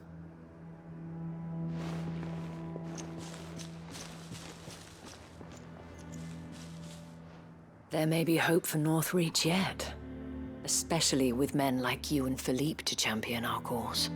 I, for my part, shall continue to work upon the Duke, in the stubborn belief that I might still tempt him into joining hands.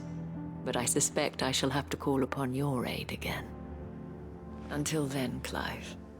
Until then.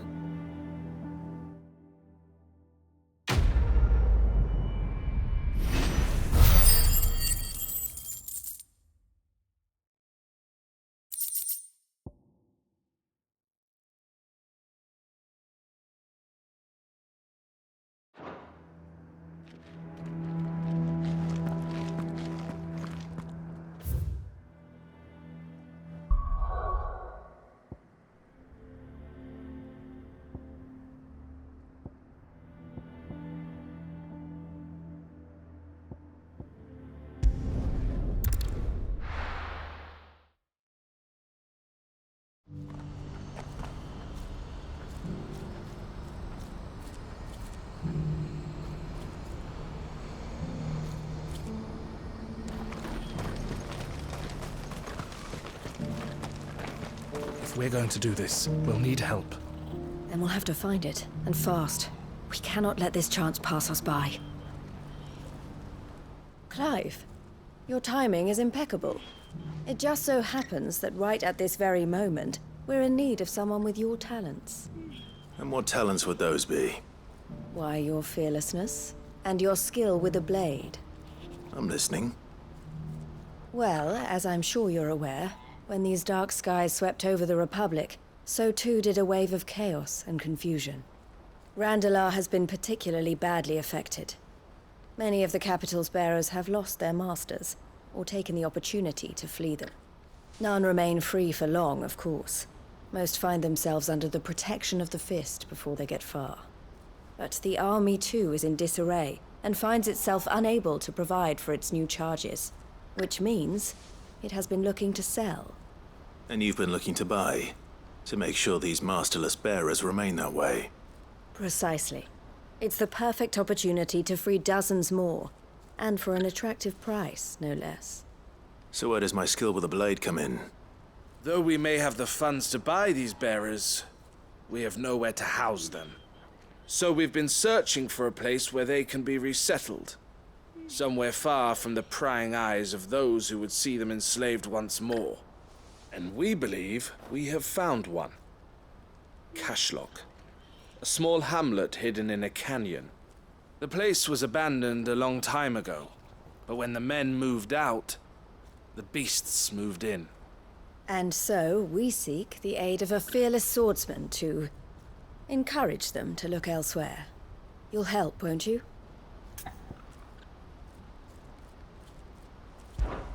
How could I refuse? Excellent. Theo, if you wouldn't mind making arrangements for the transportation of our guests, as we discussed. Of course. Leave everything with me. Sounds like you'll have your work cut out for you. I will. We have an entire village to stock and furnish. Residents and all.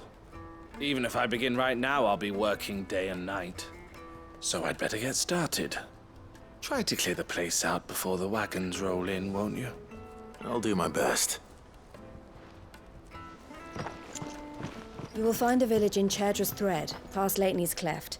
My man there will open the gate for you. All right. Wish me luck. I'm sure you won't need it.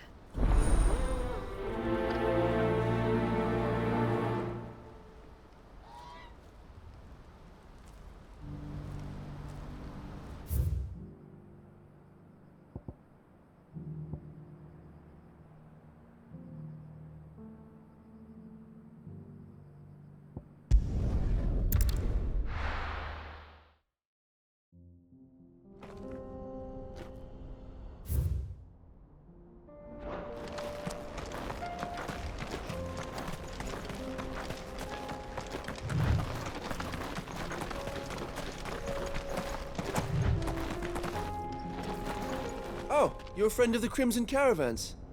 And by the look of you, I'd say you were the help they told me was on its way. Cashlock's just down there, if you'd be so kind.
This must have been a nice place once. And it will be again.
Well done.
That's all of them. Come on, Toggle. Let's head back to Boklad.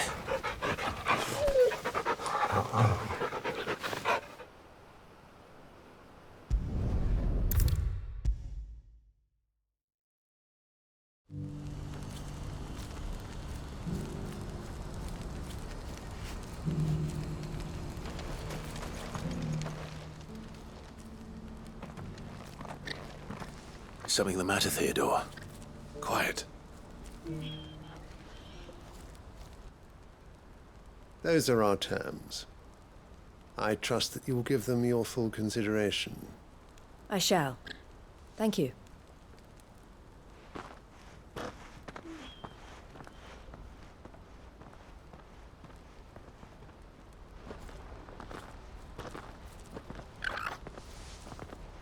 Him again. Someone you know?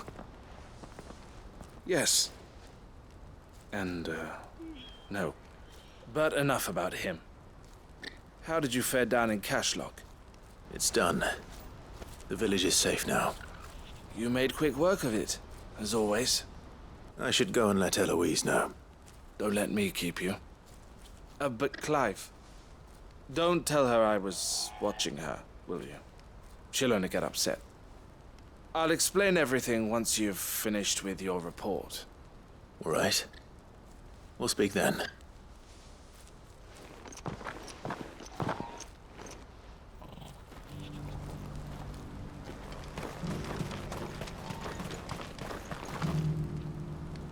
Eloise, I just got back from Cashlock.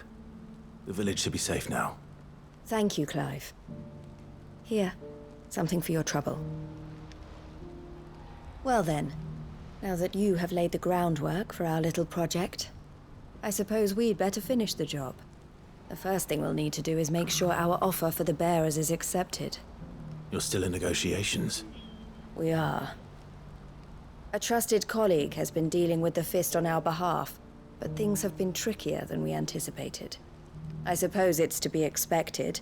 This is the army we're dealing with. Fighting's what they do. But we shall emerge victorious in the end. Well, if you need any help, you know where to find me. I'm not sure I do, but thank you all the same.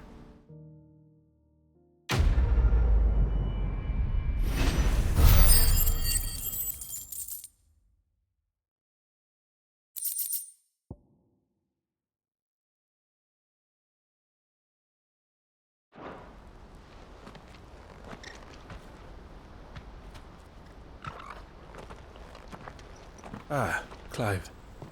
You wanted to talk? The man I was watching earlier, the one speaking to my sister. He represents the Silver Peak Consortium. It's one of the bigger trading houses. I don't think I've heard of them. Well, every trader in Dharmekia has. They operate across the length and breadth of the Republic, and they're still expanding. They've been trying to get Eloise to join their ranks for some time now, and judging by her reaction earlier, I'd say she had half a mind to accept their latest offer. And you'd rather she didn't? I would rather she did what makes her happy. And I would never deny her such an opportunity. Eloise saved me from slavery. And we have striven to save others like me ever since. But this was not the life my sister wanted, nor the one she deserves. I won't let her give up on her dreams again for my sake. She freed me from my bonds, and she must be freed from hers in turn. You're a good man, Theo. I have always been grateful for what my sister did for me, and I want to repay the favor by letting her live her own life. But each time an opportunity to do just that arises, she turns it down. For my sake. She loves you. And I love her. Which is why I want this time to be different. To show her that I don't need to be watched over anymore. Though I'm sure I'll still need some help from time to time. I trust that I can count on you. Always. Thank you, Clive. Well then, I had better get back to work. These bearers aren't going to move themselves. That's a job for the Crimson Caravans.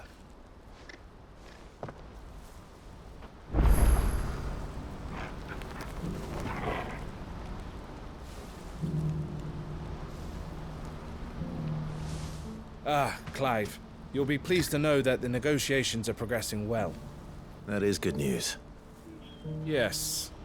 Our comrade in Randala has just sent word that the contract should be signed very soon. But I still have much and more to prepare. It's a huge undertaking moving this many bearers at once. You couldn't do me a quick favor, could you? What is it this time? More wild beasts? Nothing like that. I just need you to go over to the caravans and ask El how long we have until the bearers arrive. Find out exactly how much faster I need to get all these supplies moved. All right. I'll go and ask. Thanks, Clive. I owe you one.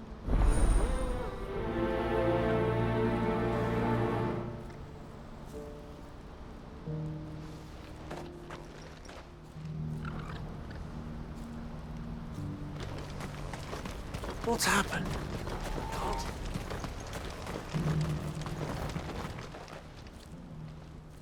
Don't blame yourself, El. This is their fault, not yours. I know, but... No buts about it, all right?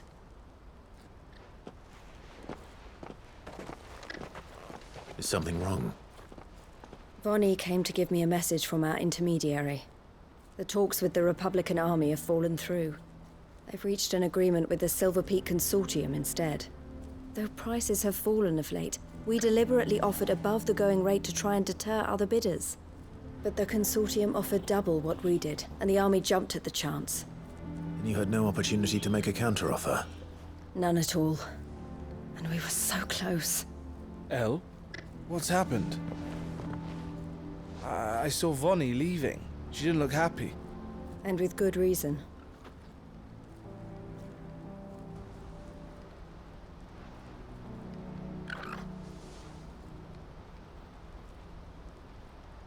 But I thought we were the only ones the Fist were speaking to about the bearers.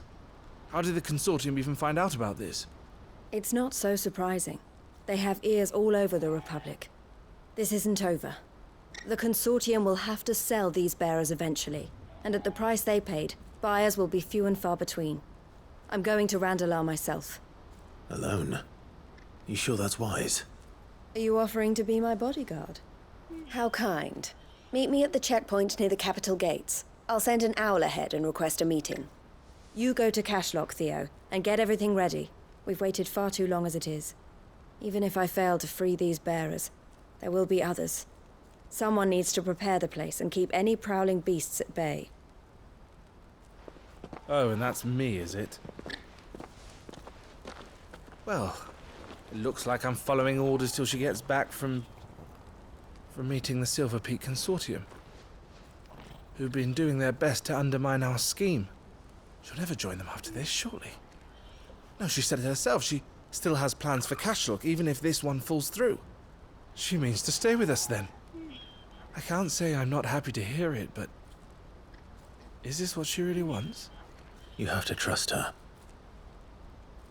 You're right. It's what she wants now. And if El's off fighting for the cause, I should do my part too. So I bid you farewell and safe travels, my friend. I'll gather my men and leave for Cashlock. We'll make sure the place is well stocked and defended. You go to Randalar and see if you can stop my sister biting the Consortium's heads off. If she won't consider her prospects, someone has to. I'll do my best.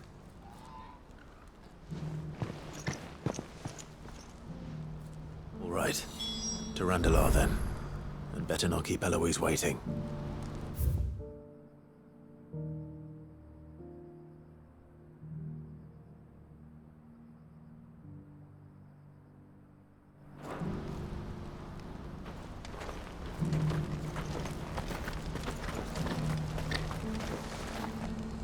You won't find a finer array this side of the strait. May Gilbert smile upon you. What's happened?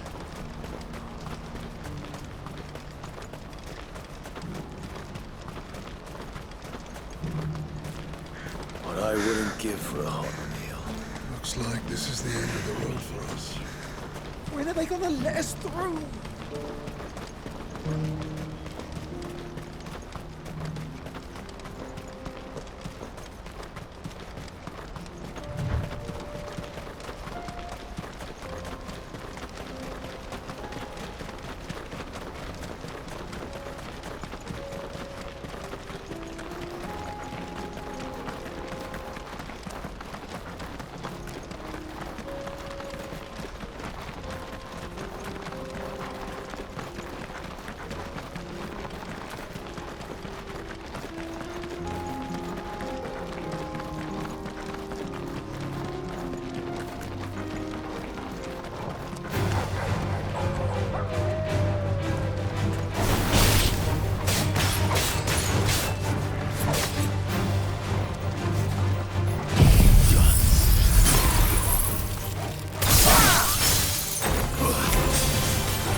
I hope I didn't keep you waiting. Did you arrange to speak with the consortium? Here they are now. You wish to consult with me? I did. It's about the bearers you recently purchased from the Fist. We had all but finished making arrangements to buy them ourselves, and then you stepped into the fray.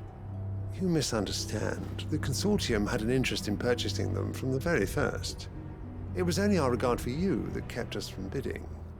But your hesitancy in accepting our offer to you suggested that the regard was not mutual. And so we resumed our business. I did not hesitate. I am simply not inclined to make such decisions without first giving them due consideration. But what is done is done. Come then. How much do you want for them? Alas, you are too late yet again. We rarely take on such unconventional merchandise without a purchaser in mind. The bearers belong to him now. Who is your buyer? A trader from across the water. A most demanding fellow, if it's any consolation. He insisted the bearers be fed, dressed, even given their own bunks for the voyage over. That's what you get when you deal with continental types. I wouldn't know. Oh yes, the culture on the continent is quite different to ours. They pay good money for bearers not fit for the knacker's yard, and treat them like kings. But as long as they pay... That does sound unusual. No matter then. If they've already left our shores, there's little that can be done. Allow me to withdraw my interest. And with it, my interest in joining your organization. My associates will be sorry to hear that.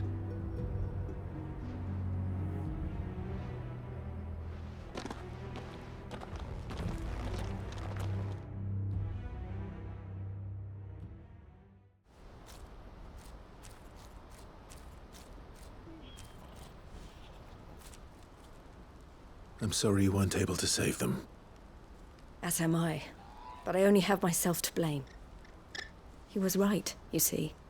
The Silver Peak Consortium did intend to buy those bearers before I did. Their representative hinted at a possible purchase when he came to recruit me. I feigned interest in joining them in the hope he might be encouraged to tell me more, and he did just that. As soon as he left, I sent my own offer to Randalar. So you never... No. I entertained the Consortium's proposal solely so I could learn more about those bearers. But I was a fool to think they wouldn't find out. I knew exactly who I was dealing with. You tried. I did. And if what he said was true, the bearers are to be well treated. Which is something, at least. They deserved more. I wanted so badly to see them freed. Eloise! Eloise! Word from Cashlock. The village is under attack. A pack of beasts have come down from the mountains, and there's a dragon at its head. Theo and the others are trying to hold them off as best they can, but the odds are against them. They need help, and fast. Theo! I'll go on ahead. Thank you, Clive. I'll gather some men and join you there. Just... make sure he's safe.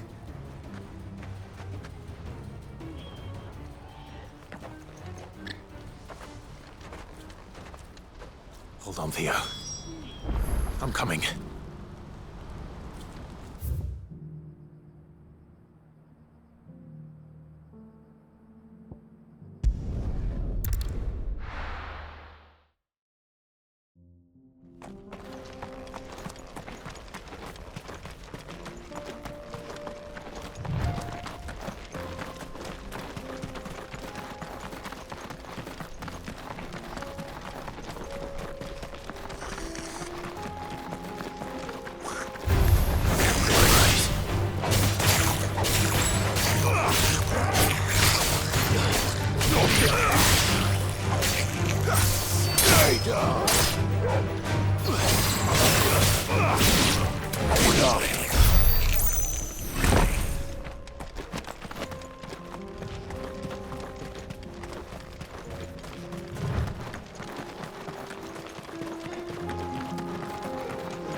Where's Theodore?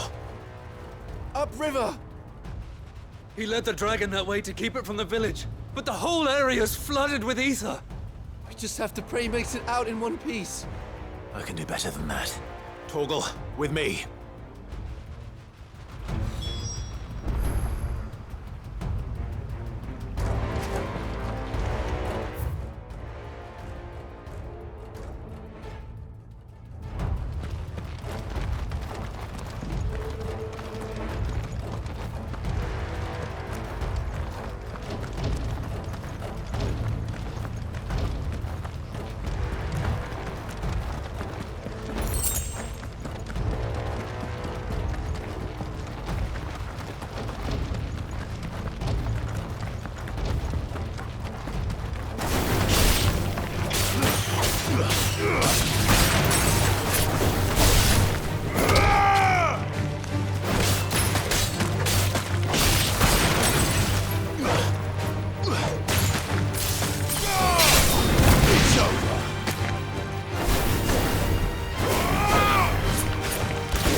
These creatures have already turned.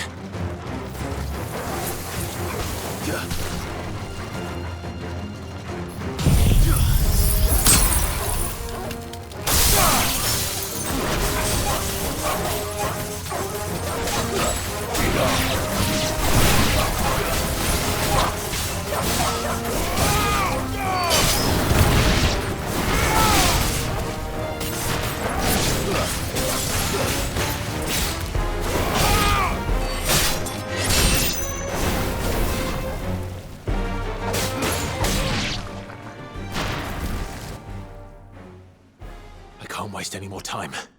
I need to find Theodore before that dragon does.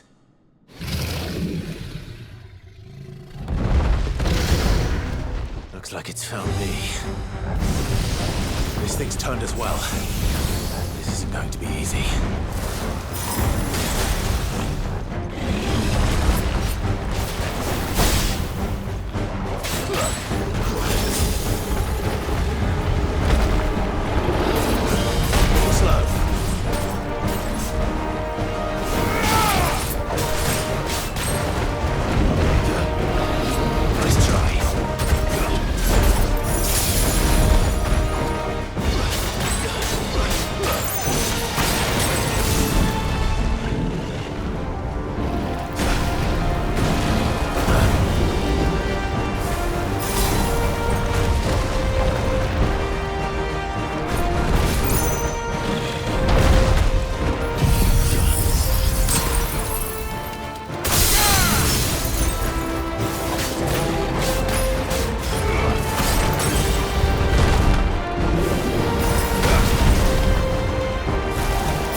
Clive? Theodore, you had me worried for...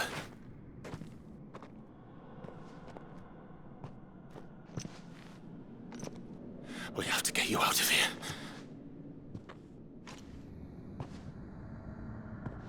I think it might be a little too late for that.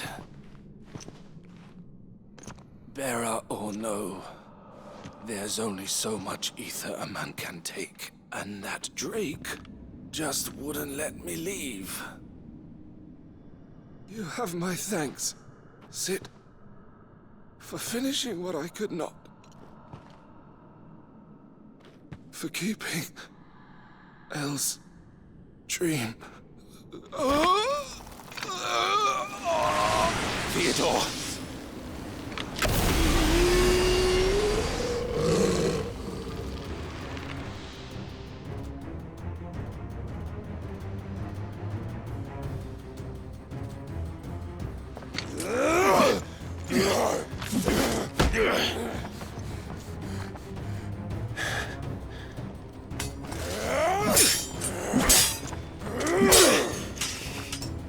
Don't make me do this.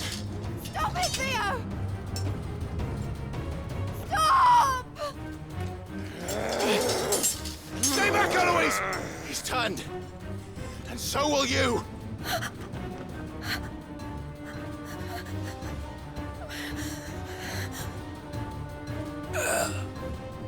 Elle. Theodore.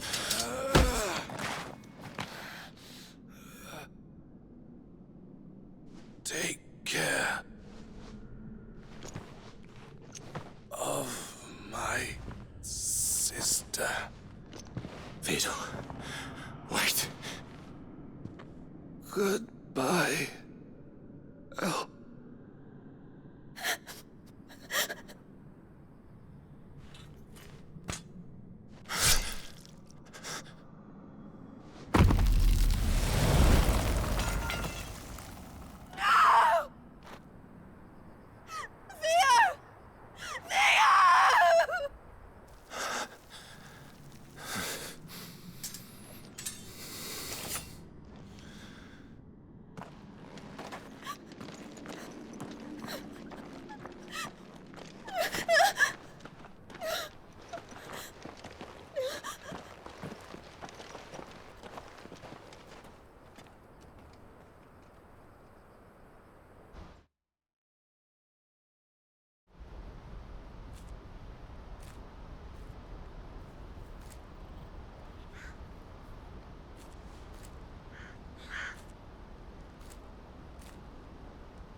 Thank you, Clive. I think I'll be all right now. That was true bravery he showed. Leading the dragon away from the village like that. His first instinct was always to protect people. To put others' well-being before his own. And now he's gone. Because I sent him to that place, against his will. It wasn't against his will. He was ready to do whatever it took to show you he could stand on his own. So that you would finally be free to live your own life. To live my own life? He never could come to terms with the choice I made. What exactly happened? You once told me Theo was the first bearer you ever helped.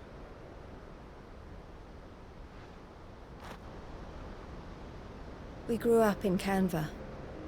We were born to one of the great trading houses. And I was chosen to inherit the family business. I had my father's head for figures, you see. Theo did not. While I studied the art of commerce, he played at soldiers instead. A late bloomer. In more ways than one.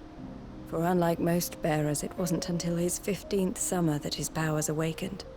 My parents tried to drive him out of the house and into the care of the constables.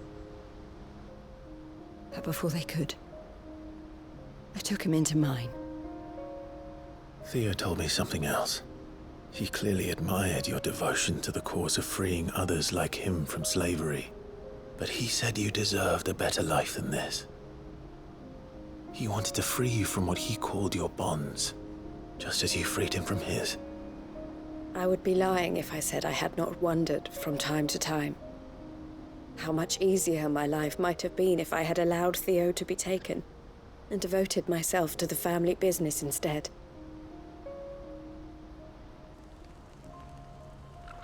But I have never regretted the decision I made. Being with my brother meant more to me than tradition or reputation. I only had to look at him to remind myself of that night and the choice I made, and the fact that I would make the same choice again in a heartbeat.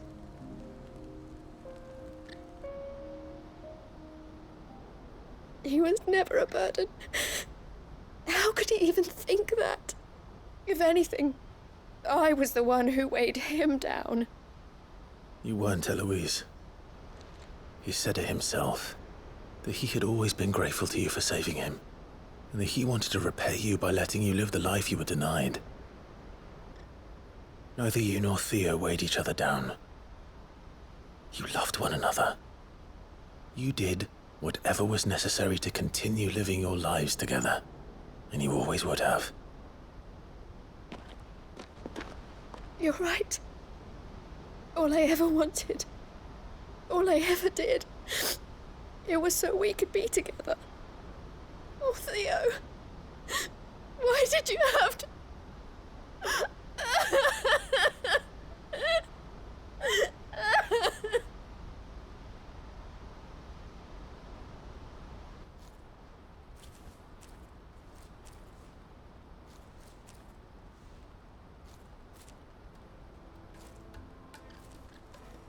I know Theo wanted me to move on, but I'm staying here at the Crimson Caravans to continue our work. We can make a difference here. We can help people, save them. I need nothing more from life than that. So I'll carry on doing what we do, ensuring that goods, people, bearers get where they need to be, bringing smiles to people's faces, just like we always have, and to Theo's, wherever he is. This is the life I have chosen, the life I will always choose. I've made a choice of my own, to continue helping you however I can, whenever you need it. Thank you, Clive. Let's go on together then, for Theodore.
Take that, you naughty thief! Clive! To what do I owe the pleasure? I just wanted to see how the town's been faring since you brought everyone together. Since we brought everyone together, all is absolutely wonderful. Conrad and Natalie's hands remain safely away from each other's throats and firmly at the helm. Our stores are full, and the bandits still too disorganized to raid them. Just as the good Lady Jane and Lord Underhill intended. Are you a lord? Lubor's going to be one too. They're going to make him the Lord of Dalamil. Because of how he stopped all the grown-ups from fighting. It's the mayor of Dalimil, dear child, and the vote hasn't taken place just yet. But if the people wish me to lead them, I shall. And my first act will be to build a school so that menaces like you two learn not to interrupt your elders. Speaking of menaces, there may be a rather worrying one just over the horizon. May there indeed. I'm afraid the example Conrad and Natalie set in putting aside their differences and presenting a united front might have caught the bandits' attention. And they might have elected to take a similar approach. They have formed what one could call a League of Outlaws, and they grow more organized by the day. We'll fight them all off just like last time, no matter how many of them there are. Won't we, Lubor? Of course we will. If we continue to work together, we can overcome any challenge we choose to face. The longer we avoid facing this one, the more difficult it will be, until the only way to overcome it might be to run for the hills. Our best hope is to nip these efforts at organization in the bud, by finding those ne'er-do-wells who have yet to join the cause, and ensuring that they never do. Perhaps a certain Lord Underhill might be willing to lend us his aid once more?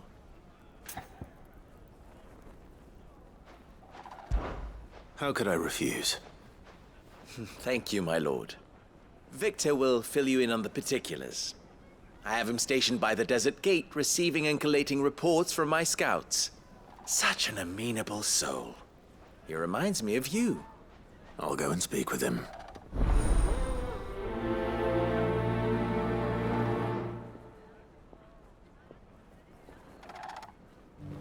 What's the difference between a lord and a mayor? That's... A League of Outlaws. Sounds like we have some competition.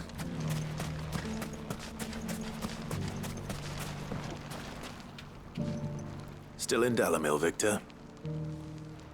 Ah, Sid. I thought you'd have returned to Cosnis by now. I did. Then I came back. I've developed something of a fondness for the place. And having worked so hard to see it saved from one fate, it would seem remiss to abandon it to another. A sentiment Master Lubor certainly isn't shy about exploiting. Hence my doing his bidding yet again. You're not the only one. What does he want you to do? He asked for my aid in putting down the bandits. And he said that you might be able to help me find them. Then you've come at just the right time. I was on my way to speak with Conrad about how to organize our forces. There are more camps in the vicinity than we can safely strike at once. But we must strike together, and we must strike soon at as many camps as we can. We can't give this league of theirs time to rally its forces. All right. Which camp shall I take? There's one upriver. Just out there, across the dunes. Leave it with me.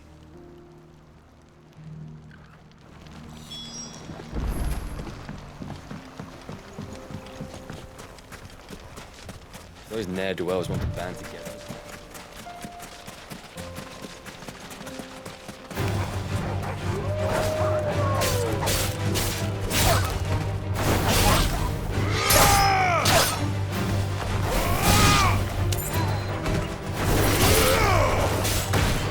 It's over.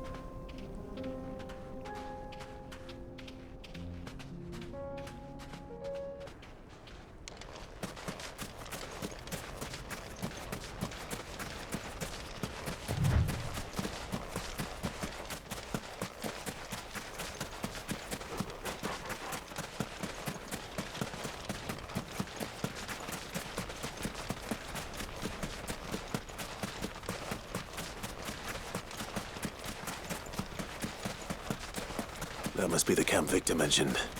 Come on then, Toggle. That's him! The one who killed Locke and his fingers! Take his head off!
I'd better let Victor know.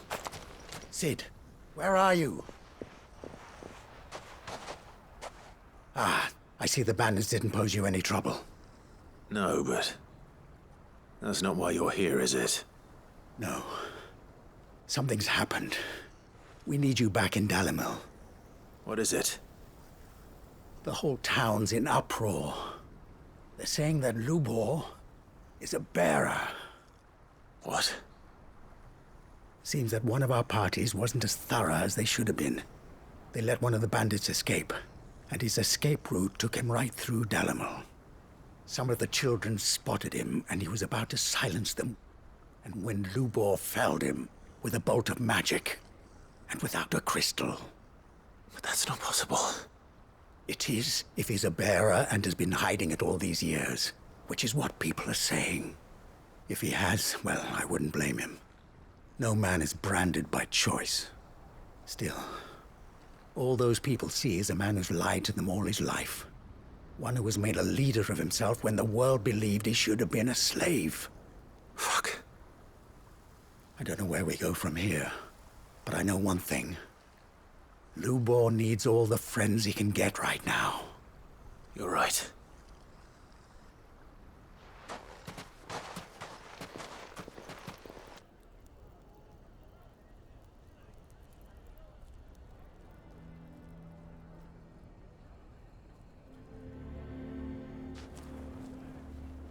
And now everyone knows. I made it a habit to keep a crystal close at hand for just such an occasion. And when that occasion arose, I forgot to reach for it. Well, it was bound to come out sooner or later. We're sorry, Lubor. We tried to keep running, but we just couldn't anymore. There's nothing to be sorry for. I rather enjoyed playing the hero for once. All that matters to me is that you two are safe.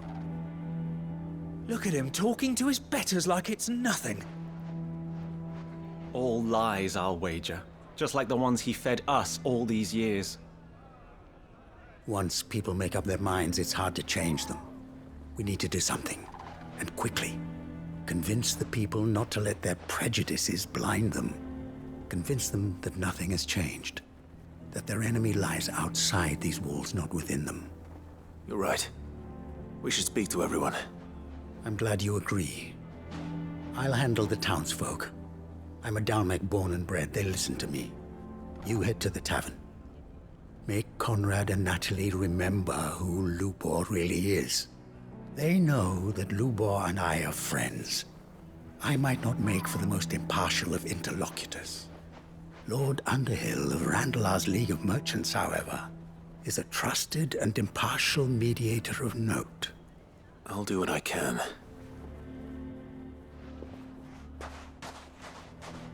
Lubor, stay here with the children.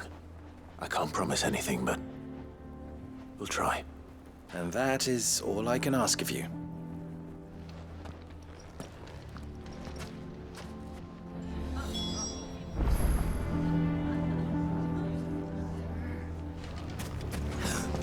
Why are you taking the bearers? Why do they always have to make such a fuss? Knew all along that he was playing us for fools. And we fell for it. We followed him. A bearer.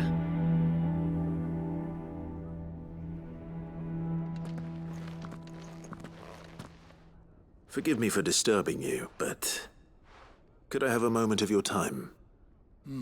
I've seen your face before. As have I. Lord Underhill, wasn't it? Of the League of Merchants. That's right. I wanted to speak to you about Lubor. The rumors that he's a bearer. All true, I'm afraid. He'll never be mayor now. Not if I have anything to do with it. But what of his wares? Bearer or no, his steel is highly valued throughout the Republic. In this, at least, he's done the town a service. Might that not earn him a little leniency? Leniency? He pretended to be one of us when he was laughing behind our backs all the while. I'm sorry, my lord, but he lied to us. He lied to you. He cannot be trusted. So what do you propose? Will you drive him from his home? Close his forge? Perhaps. That is a question for the people of Dalimil. And they will thank you not to get involved.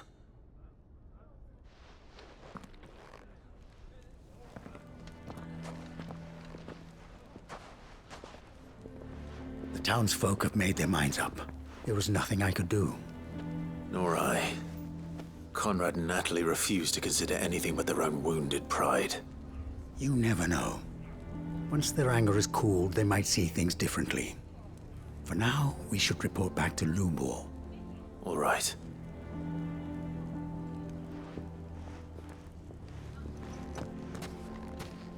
Why do they always have to make such a fuss outside? It's driving away our customers.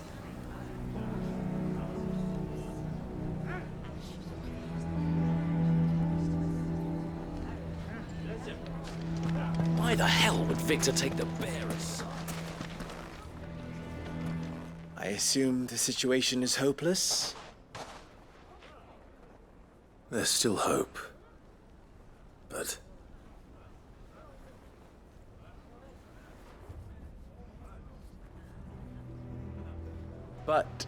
perhaps not in this lifetime, I think it's fair to say.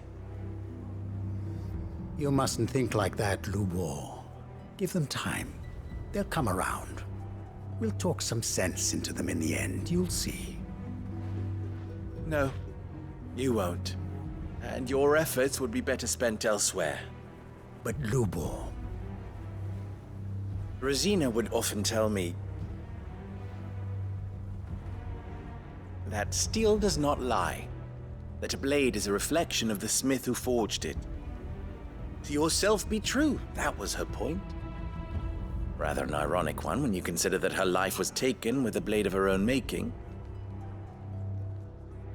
But I do not doubt that she was always true to herself and what she believed in, right to the end. And so must I be. I must do what I know to be right, no matter what others might think of me. And now, I know what that is. I must embrace my new role of villain so that the people of Dalimil have something to unite against. For only united can they hope to stand against the threat that awaits them. I'll need to make a suitably dramatic exit, of course. Don't go, Lubor. You're the only one who was ever kind to us. We'll be all alone. Again. Trust me, little ones. It is for the best that I go. Not only for the town, but for you, too. How could it possibly be for the best? These children need you. The least you can do is give the townspeople a chance to change their minds. They would not take it, Victor. It's over. Over, you say? And so just like that, you're going to throw this town and these children to the wolves? I thought you were better than this, but it seems you had me fooled as well. Victor. Forget it. Do what you will. You sure you're making the right choice, Lubor? Of those available to me, I believe it's the best one. Yes. Ah, but where are my manners? Here. A reward for clearing out that bandit camp. Right then. I have packing to do. If there's anything I can do. Anything. I'll bear it in mind. Thank you.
Covered in nicks and lumps, the lot of them. It's a wonder they can still walk. Come back.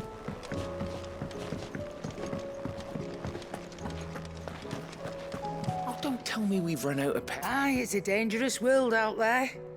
Let's stock up. You're rubbing me blind, you know. You'll not find a better price than that.